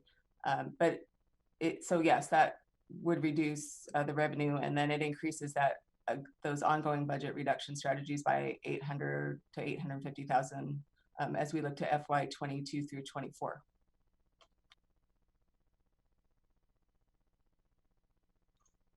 All right, thank you. Ty, followed by Councilor Zelenka, and Councilor Taylor, I did see your hand. Thank you, Chair. You said that this is not intended to be a money motion, and from everything I'm hearing right now as written, it would be. So, because there's not currently, as staff said, a regular transfer from the general fund that in this amount. So if we move this amount to the ambulance fund in the interest of transparency, that's an increase to the ambulance fund's revenue. So if we wanted to have a way for it not to be a money motion, there would have to be some sort of offset, I believe, to have that money transfer back to the general fund or something kind of convoluted like that. And I'm not sure if you want to do something like that with this, or if the fact that as written it's a money motion is just, I don't know, I'm confused by where we're at. I don't want to jump out of line here. I just want to respond. The intention is to not have this be a money motion. I'll talk to that more when I'm back up in the queue. I think we could easily add a lot of text to this to clarify that point. I was going more for the simplicity of the intent. This current year may get more convoluted and trying to unentangle it. But in future years, this ought to not be any change in money, because the ins and outs on the city budget are all remain the same. But I'll speak more to that when I'm back up in the queue. Okay. Ty, do you have more? I'm sorry. I'll just respond off of that then. In order for me to support this motion, if the intent is for it not to be a money motion, I'm going to need to see some sort of change to the language that convinces me that's the actual impact it will have. All right. I have a feeling there'll be a couple more rounds, and then we'll talk about that. Councillor Zelenka, followed by Eliza, and then Betty. Yeah, I don't have a problem with the transparency in the budget process. In fact, I think our budget is incredibly transparent. It's complex. It's $650 million. But this is not as simple as I think you think it is, John. It's not just an accounting issue with it. I think this is actually requiring that we allocate these funds in a different way.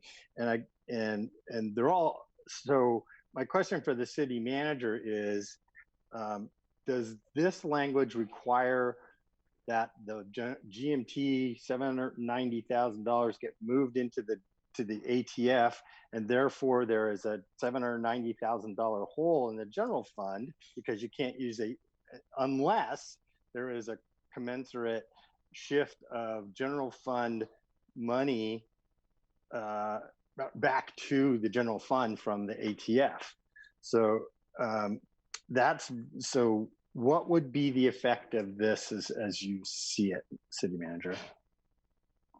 Well, I think you just described it pretty well. So it will take an ongoing funding stream out of the general fund and put it in that ATF, so the general fund can fund ambulance transport, it can fund fire already, and that's why we've used it in the past when we needed to stabilize the fund, and we would continue to. So, but what this will do is it will take it out forever. So we will be including the 800,000 in our future scenario. So if we're looking at 2.2, now we're looking at 3 million in the general fund. You're right, unless there's an offset of general fund dollars that come back in. The one thing I would just add, and I don't know where this is going to go, but I do think that, and I've talked to a number of you about the need to take a look at where we're at with our fire merger, to include the ambulance transport fund, and really get a good kind of accounting of where we're at, both in terms of systems and in finances. That's something I intend to start this year. And I would recommend to any city manager to start this year. We've been talking about that with the chief and others. So this could be a part of that. But right. So yeah, so unless there's another part of it that says, and the general fund shall remain whole, this creates a hole in the general fund. So I'm not supportive of that. Besides that, the ambulance funding and the fire merger and firefighter staffing is actually very complicated. It's not as simple as one might think. And so having this thrown into it, I think, puts a monkey wrench into it. It seems much more appropriate to have this be referred to the council for a work session to have on the GMT ambulance transfer fund and the larger issue of the fire merger and how all of that gets funded and where we're at with all of that stuff, and not try to do an accounting maneuver that that has unintended consequences. So unless this is dramatically changed, I'm not going to support it. But I will at council suggest a work session on the GMT ambulance transportation fund and the fire merger and the status of that and the accounting and funding. Thanks. All right, Eliza, followed by Councillor Taylor. Just to be really clear, is there money in the budget to transfer general fund money to the ambulance transport fund this year at this time? We would, I want to make sure I understand your question. Are you saying the GEMT revenue or any money from the general fund going to the ambulance transport fund? Is that like in the budget this year? any money that would go now from the general fund to the ATF would create a larger hole in the general fund. Okay, so there isn't an option to offset and say, okay, we're going to move this money, but we're not going to do a general fund transfer because there is no general fund transfer this year, right? Correct. Okay, so what that would mean is that to make this not a money motion, to make sure that the budget, the general fund remained balanced, we would have to reduce somewhere else, either reserves or cut something else. Is that right? Yes, that's correct. Okay. Would this be something that would be easier to have transparency about in a future year? Like if there was a chance to kind of do it over time? To realign the revenue sources over time. Yes, I mean, you can always do something like that over time. And that may have been what Councilor Weslelinka was referring to in part with his work session mention about understanding the big picture more and then understanding the structure overall and then creating a plan. Okay. Yeah, because I feel like it is. Yes, that is true. It is useful to have like monies grouped with like monies, money that comes in from doing a service with that service. But at the same time, I just feel like if we're creating a substantial hole that would then have to be filled with something else this year, this may not be the time or the way to do that. And I will mute. Councilor Taylor. You're currently muted.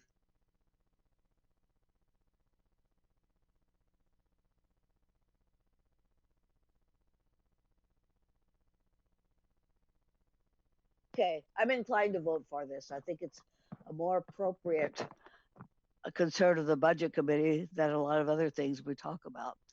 I think we've been chipping away at the fund with casually giving money here and there, and I'm inclined to vote against all of those things without more discussion. I think the city manager should come to us with recommendations if there are additions to the budget and we need to compare them with other needs instead of just casually saying we'll do this and this. This one I think makes sense of this in the interest of transparency, and I would like to know. I think Randy could give us, as former fire chief, could tell us more about it, about what he thinks, and for now, unless I hear some big argument against it, I'm inclined to vote for it, and to vote against most of the motions that are coming up. Thank you. Thank you. Next up is myself, followed by Catherine. Okay, so I am. I'm going to try to address everything as quickly as I can here. So my intent really is not to have this be a money motion. Twyla, if you could weigh in on the fund that's currently going into the ATF to subsidize it, that money could then remain in that fund, or it could go to some other source, right? So there currently, as part of the CSI, the Community Safety Initiative, there is, as part of that CSI program, a $400,000 ongoing transfer. So that comes from payroll tax revenue, not from the general fund. So that's a $400,000 ongoing portion in FY21 to address the instability in the ATF fund. We allocated an additional $325,000 in CSI funding as part of the amended or the proposed budget. However, that doesn't offset the other portion because the fund would still be in distress, even just with those funds. So those are actually payroll tax revenues that will be reimbursed with payroll tax when we start to collect. Okay, so you've just caused now another question on me. My understanding of the Community Safety Initiative was the portion that fire was to get from that payroll tax was to increase the service level that fire was able to provide. Did I misunderstand that? My understanding is, and Chief Heppel can weigh in as well, but is to support the fund and the current service level. Chief Heppel, if you have. Yes. So with the CSI funding, it's phased in over a period of time, and the initial funding that goes to fire for CSI is $400,000 as ATF gap funding. So it is to help do that, and that's the $400,000 that Twyla initially referred to. And then there's an additional $325,000 this year because our gap continues to expand as our ability to collect revenue becomes more and more difficult, and our payer mix becomes more and more dependent on federal reimbursement and less on private insurance. So yes, at this point, that is how the gap is being filled. And I will also say that in my tenure here at the department, we have met the gap difference each year through appropriate funding.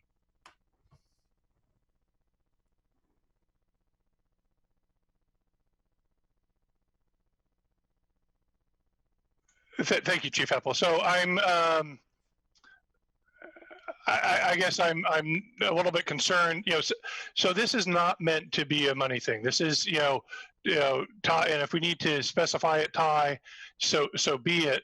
But this is meant to reduce the transfer into the ATF from the other sources by the same amount of the money coming from the GEMT going in. So the ambulance, the ATF is not going to have an extra, $750,000. As much as I would love to advocate for that, now's not the time to be doing that. This is to leave those other sources of funding to not have to support and subsidize the ambulance transports.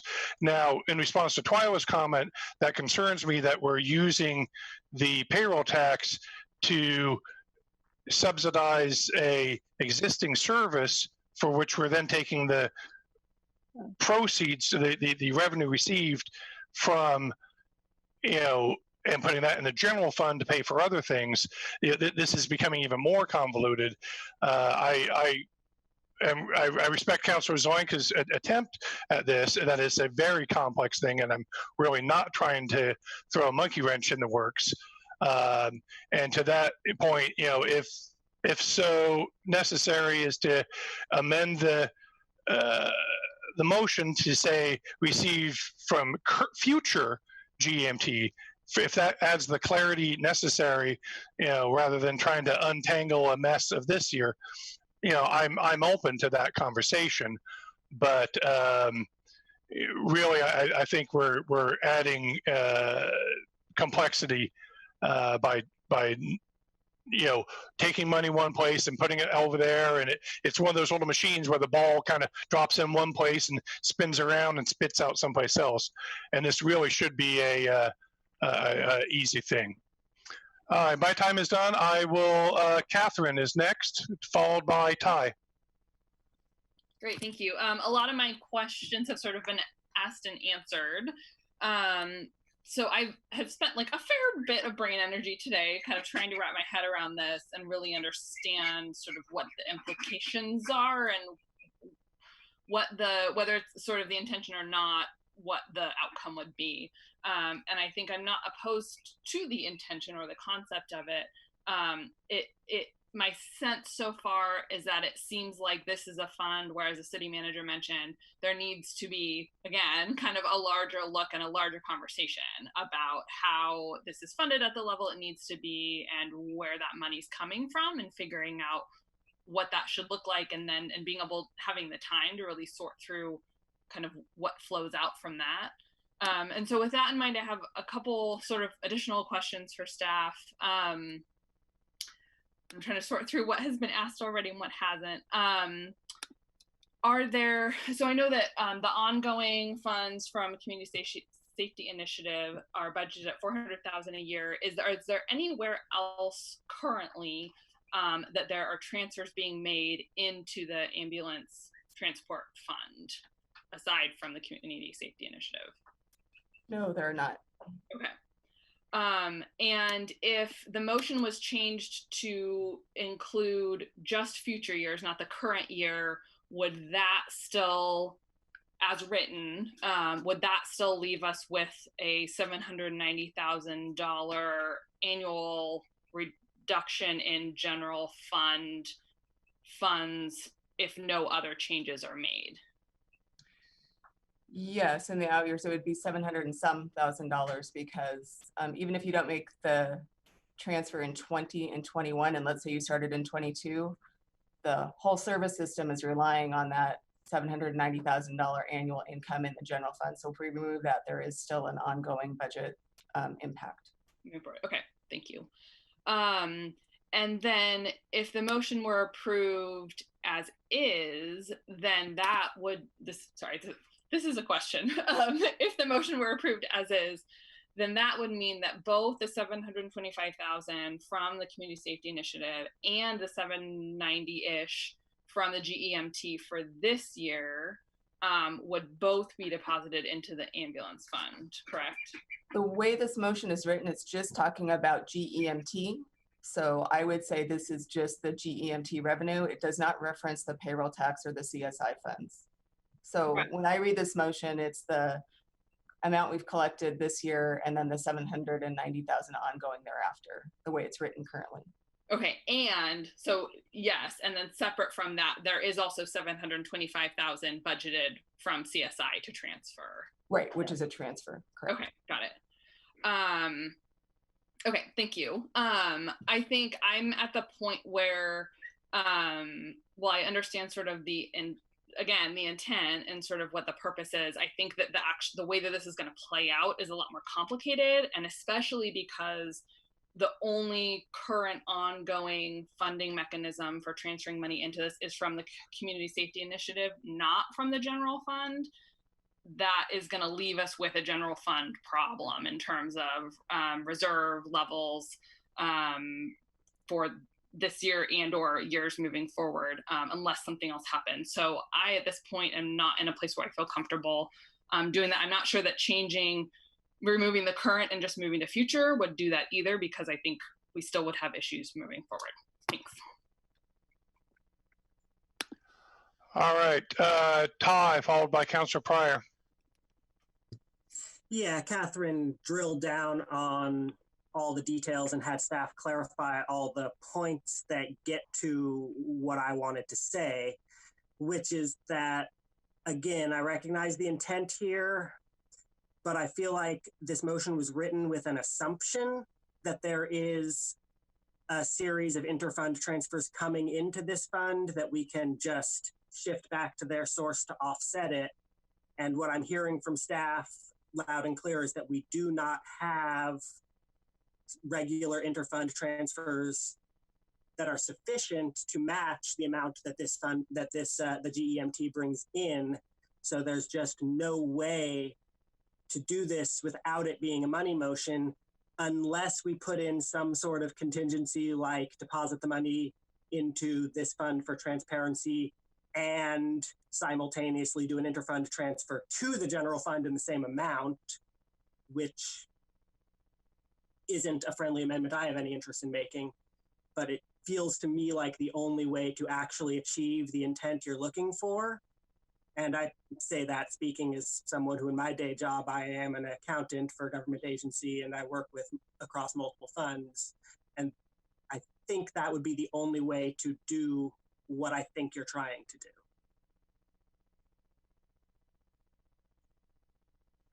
All right, thank you. Councilor Pryor, followed by myself. Thank you. This one is something of a dilemma for me, because a fund that's called Emergency Medical Transport Receipts logically should go into an account called Ambulance Transport Fund, because there is a nexus between the two. So in concept, if you receive money for use to underwrite emergency medical transport, the theory would be, well, then you should use that money in an ambulance transport fund.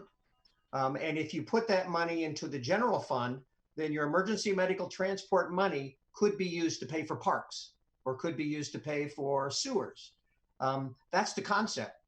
The part that's a dilemma for me is it's intended to be that straightforward. I just want the money to go where it's supposed to go. But as Ty said, we're making assumptions about what we're going to do to backfill it. And so it's not revenue neutral if we don't really know for sure where that backfilling will come from. And that's a significant amount of money.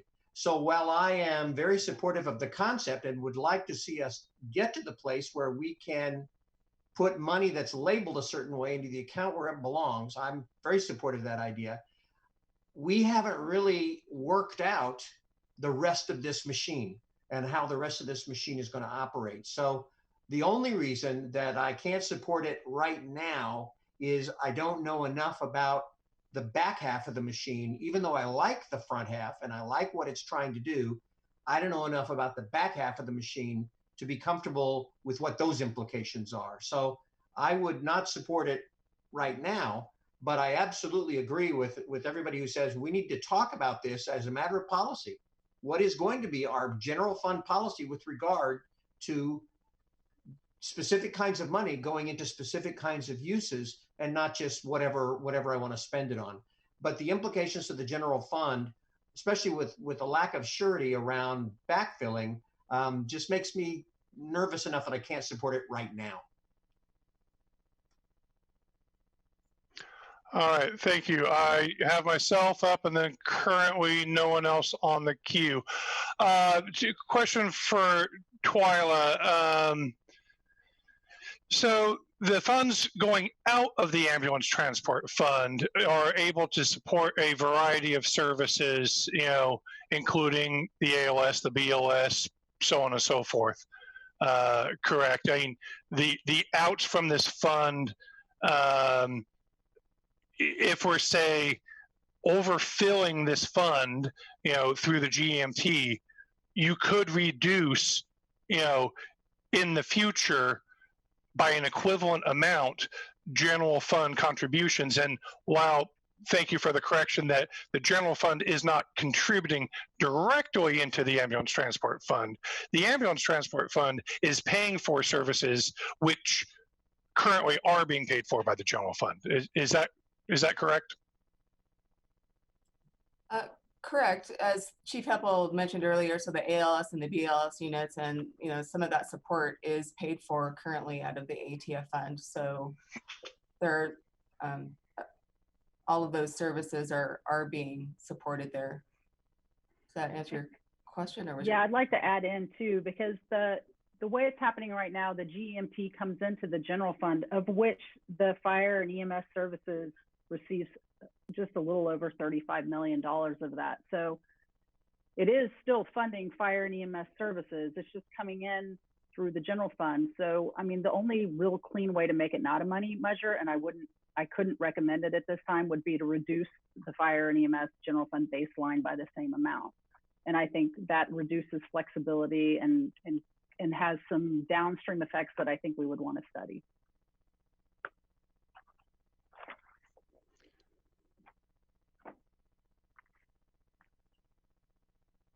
Thank you, City Manager, for that. I guess with the input from Randy as my second, I would adjust this motion to say received from future GMT, that we're sticking with the intent of the clarity. We're putting forward what it is we're trying to achieve, but that this gives the city manager and Twyla and finance staff a little bit more time to kind of fine tune exactly how to make these things, align. Because again, this should not be a revenue motion, because the money going in and out ultimately from fire doesn't change. whether the support comes from this fund or that fund or whatever, that can get sorted out fine next year. But that's nothing of this intent was to change the amount of money that fire ends up getting from that. So Randy, I'd like to see if you would weigh in if you have a thought on that as my second. Well, I have a quick still question for both of you on that. Do you mean future increment or the full amount? Are you saying future, like as it increases, that future increment goes into the ambulance transport fund and we have time to figure out this 750?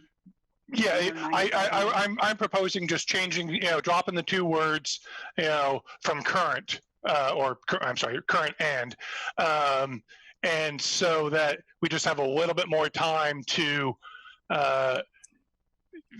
adjust the other disbursements accordingly, but that, ultimately that this should not, as the intent, maybe I'm not being as clear as necessary, but there ought to be a way how we show the money received for medical transports in the ambulance transport fund and not completely mess up the general fund and everything else. And if that takes a year in order to achieve that, I'm okay with that. But Randy, can you speak to that as my second on the motion? Sure. That's not what this would do. Okay, so basically, I mean, I'm hearing the reservations coming from the budget committee. I thought Councilor Pryor did a really good job of summing it up. I think this is an aspirational direction we need to move towards, and maybe it is part of a larger discussion.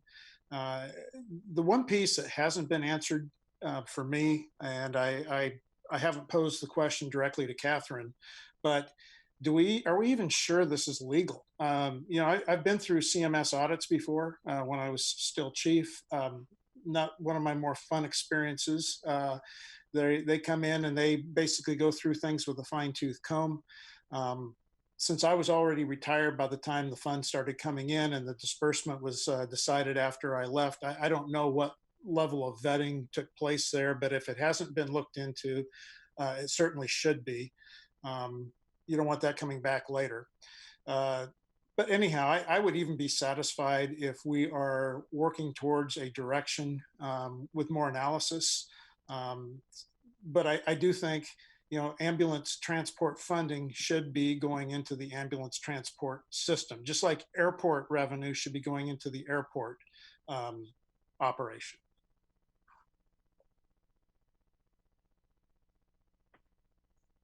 That's it. Catherine, can you speak to that? I think I would ask Twyla to speak to our audits because I think this has probably been audited a number of times. That was what I was financially overall. Right. Well, this is the first year we're receiving the revenue, but we haven't technically been audited, but I would say that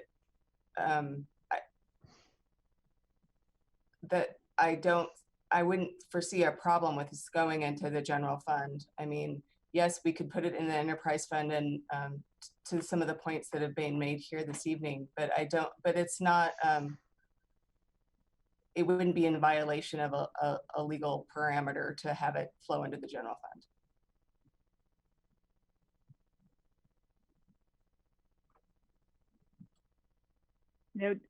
John and Randy, if what you're looking for is something that starts to build the intent and starts to move those funds over, I think if it was future increment and we had more time to figure out how we sustain that other loss to the general fund, either through a baseline adjustment or something else,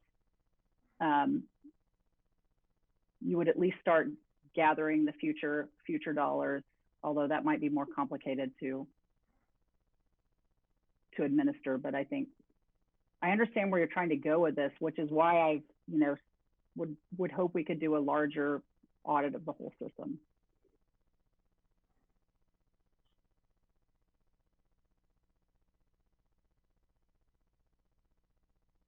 I'm trying to utilize my last 23 seconds here.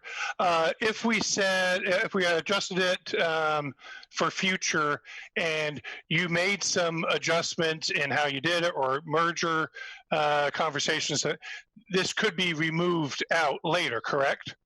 And by what mechanism? Well, it'll get built into the baseline. So we'll need to make the reduction to the general fund.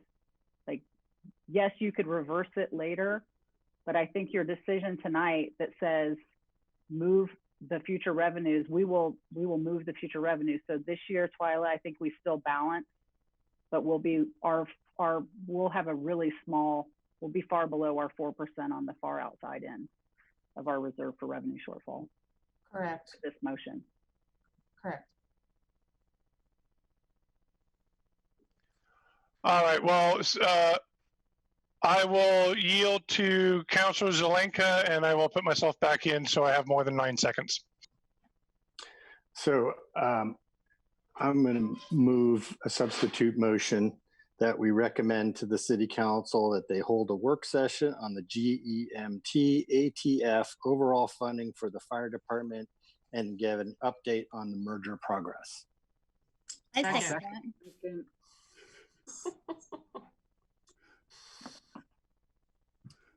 All right. All right. Let's go. Yeah, Vicky, weigh in on this one, please. I was going to ask Councilor Zelenka if he has the ability to just email that or share his screen. Yeah, I can send it to you. You want it right now? I will give it a whirl. I'll send it to you in the chat.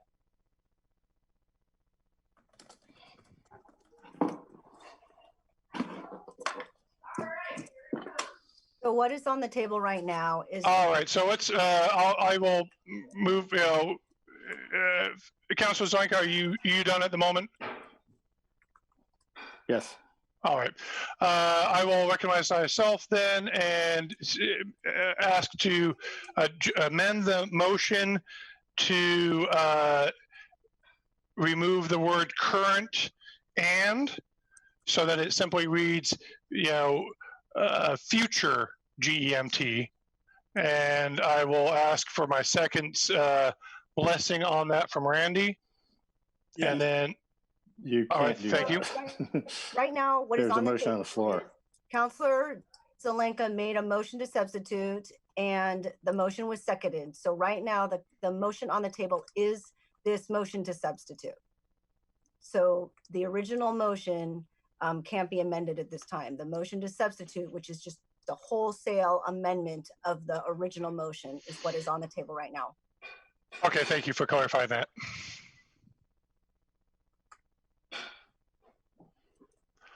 Tell you what, let's, we are well past our break. Councilor Zelenka, if we take a 10-minute break, are you able to? I already did. Oh, you already did? It's in the chat. We'll see. A lot of abbreviations. Motion that the City Council hold a work session on the GMT ATF overall funding of the fire department and an update on the merger progress. All right. Is there a second to Councilor Zelenka's substitute? It already was. At least 3 people. I didn't hear who did it. I'm sorry. Well, I think Councilor Siret? Jennifer and. All right. So Councilor Zelenka made a motion or a substitute motion, seconded by Councilor Siret. Catherine, if you could weigh in and make sure I don't mess this one up. We now hear the votes for the substitute motion. Be spoken can we to put that up on the screen? I'm working on it. Okay. If folks want to speak to the substitute motion, now would be their opportunity to do that. All right. So we will start a queue for the substitute motion of comments. Councilor Zelenka, as they're busy typing, Councilor Zelenka, would you like to take 3 minutes to talk about this? Then I will recognize Catherine.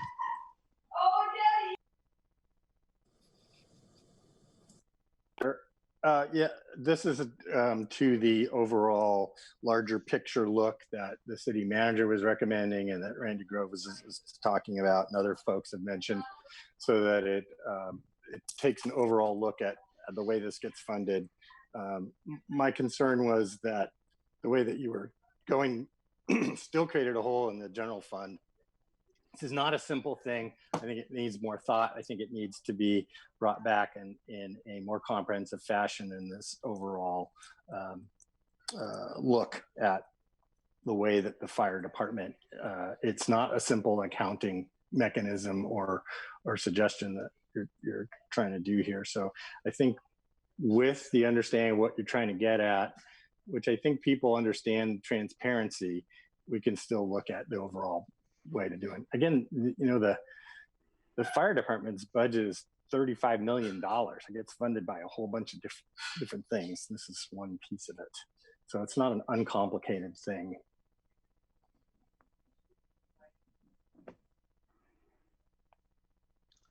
Is that all right? Yeah, thank you. Catherine? Thank you, Councilor Zelenka. I feel like I'm not necessarily attached to this specific proposal, but feel like this might be a good compromise to kind of get us moving forward and like having the conversation and keeping it going without kind of committing future revenues to a purpose that we may or may not to a purpose, but the movement of them in a way that I feel like we still don't necessarily understand kind of all the implications and ins and outs of. So I appreciate the suggestion. All right. In the absence of any further discussion on the substitute motion, we will now vote on the substitute motion. All in favor of the substitute motion as written and shown on the screen, made by Councilor Zelenka and seconded by Councilor Syrett? All in favor, raise your hand. I see in favor, Ty, Councilor Ye, Eliza, Councilor Semple, Sean, Ryan, Councilor Pryor, Councilor Zelenka, Councilor Syrett. Catherine? Hopefully I didn't miss anybody there. Opposed? I see Councilor Taylor, myself. I'm sorry, Councilor Evans and Randy, are you opposed? Yes. And Councilor Evans is opposed. Let me restate. I'm not opposed to the work session. I'm opposed to changing the initial motion. That was Randy Groves, not Councilor Evans. Right, yeah, Randy Groves. Yeah, and Councilor Taylor is opposed. I see you waving your hand. I'm sorry. I had my hand up before and I seem to be invisible. But, I am opposed to getting rid of the original motion. That's why I'm voting against this. Okay. And I'd like to remind people that we're not making a final decision anyway. Everything that's done here goes to the city council for discussion and for final decision. So if we voted for the final motion, city council could still discuss it and decide that it's not the right time. Thank you. All right. Can city staff help me with the count here? Did we record Councilor Evans' vote? Councilor Evans, which way did you go? I voted no. Voted opposed. Thank you. It was 11 for 3 opposed. Was there 3? Should have been at least 4 opposed. 4 opposed, so it's 10 for 4 opposed. Right. Jasper, Taylor, Groves, and Evans. Randy, Councilor Taylor. Opposed was Jasper, Taylor, Groves, and Evans. Got it. Yep. Sounds good. Thank you. All right.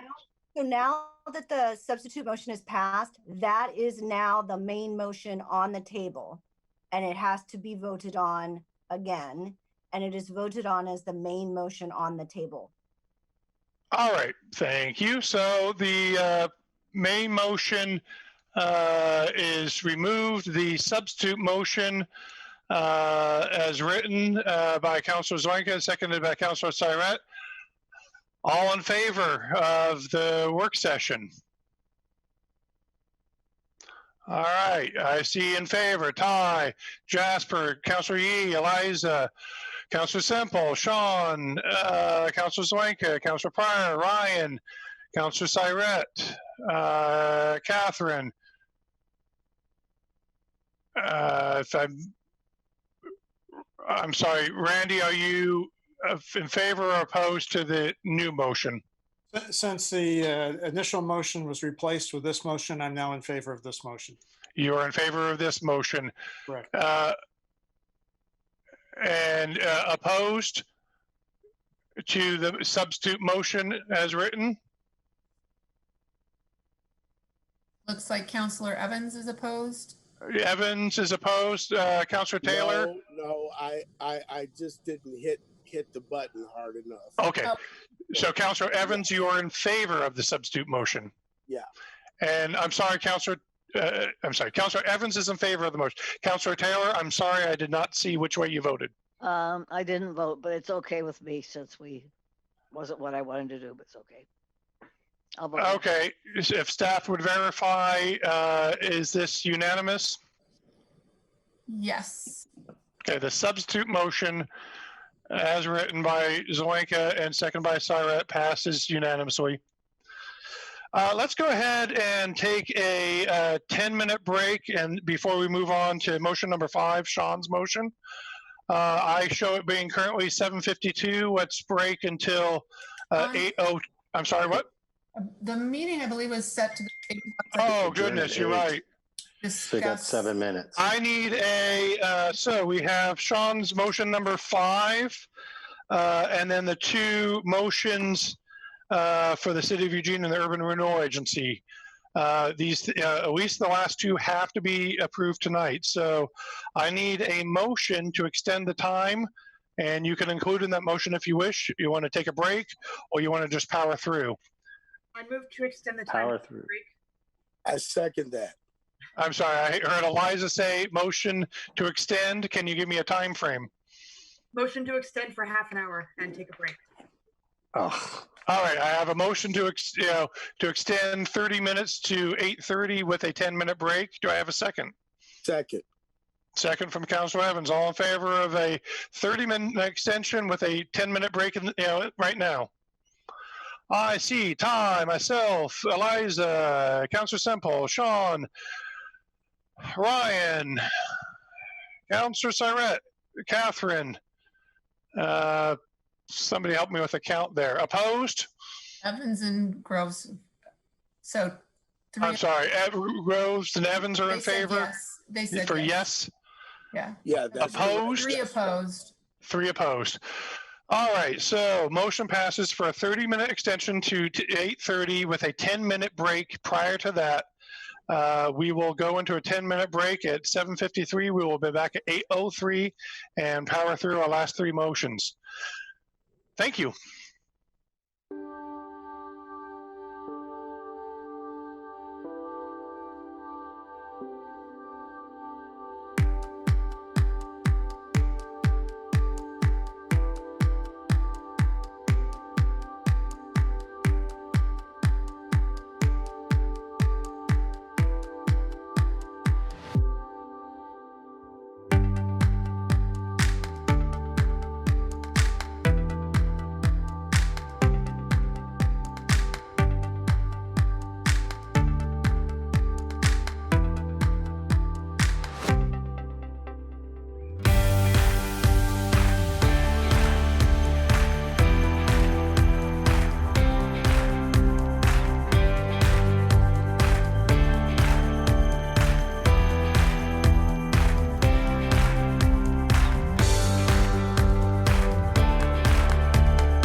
As people are clicking in, Sean, if you are ready to proceed with your motion,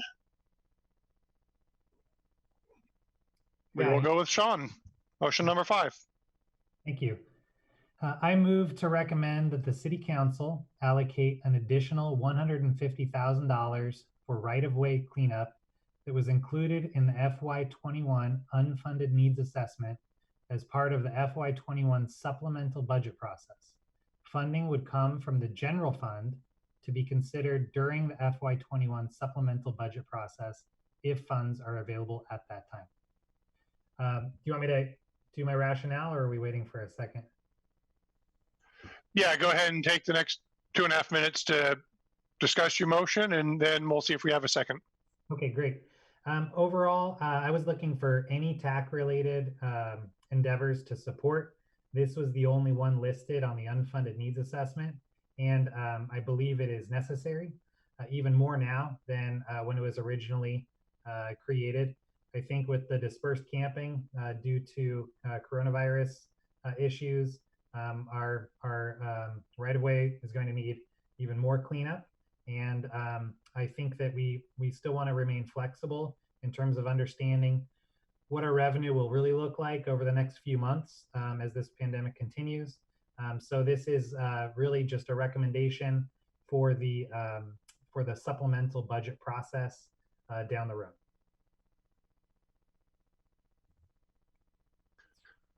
All right, do I have a second for motion number 5?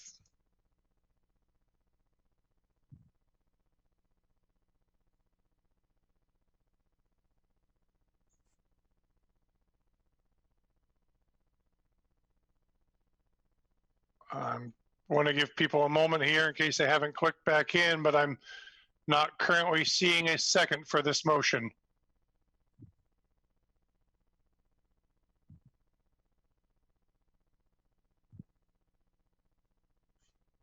All right, in the absence of a second, the motion does not move forward.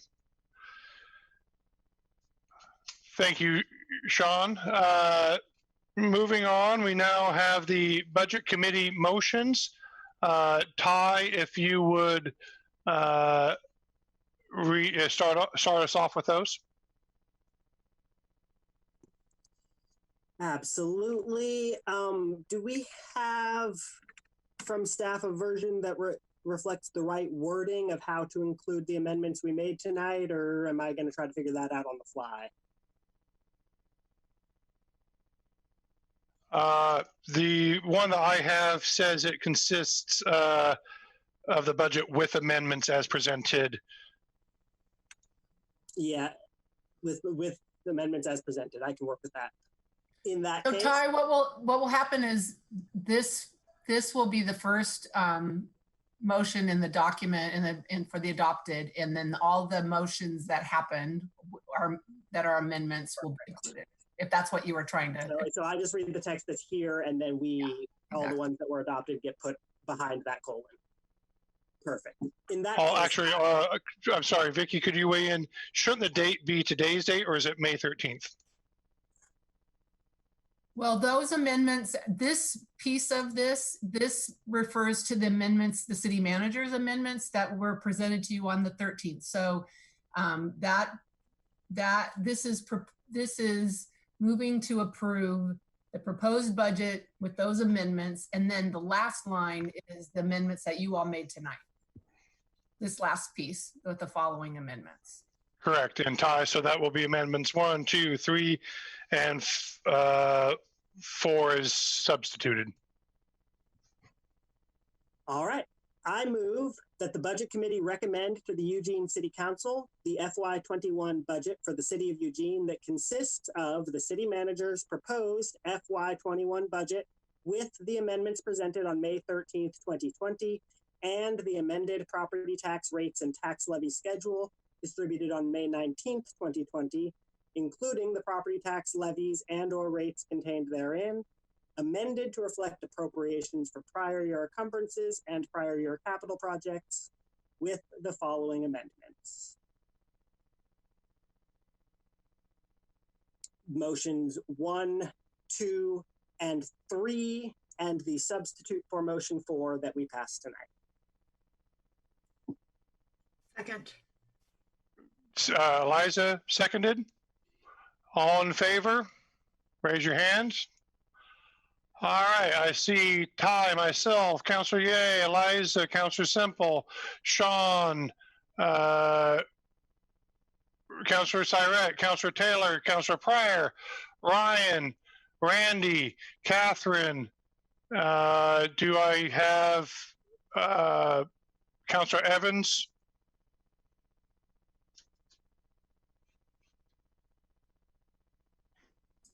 I think you want to ask if anybody's opposed. Okay. Is there anybody opposed?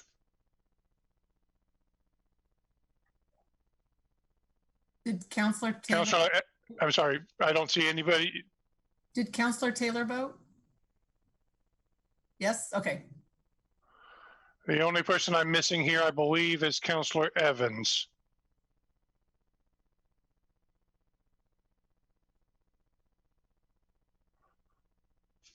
I guess have to proceed that he is not currently present. Motion passes unanimously with votes as cast. All right, Ty, let's take it on to the second one.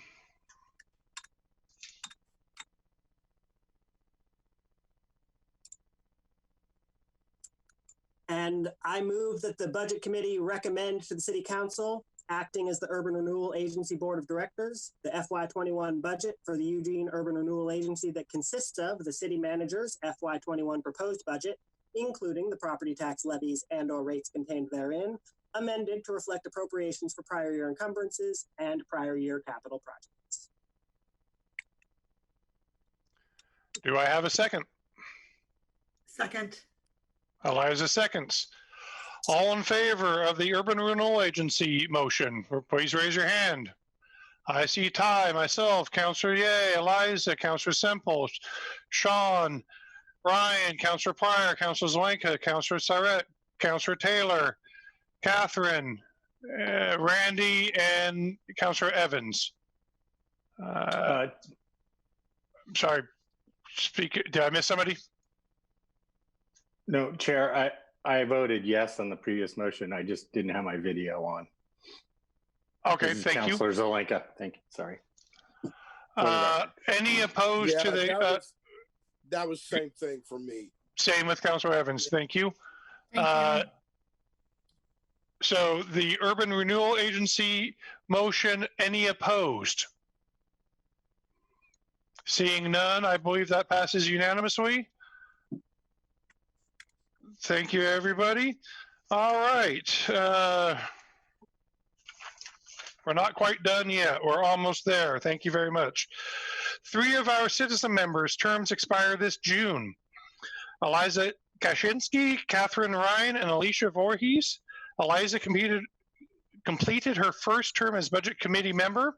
Catherine has completed her first year as Budget Committee member while filling a previously vacated term. And Alicia Voorhees finished her first term and opted not to return for a second term. I want to thank her for her service on the committee. Normally, I would be presenting Alicia with a award recognizing her service. However, given the virtual nature of our meeting, Alicia will receive her award in the mail next week.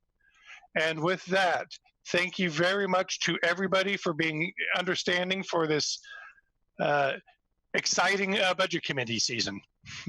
Thank you very much. With that, we are adjourned.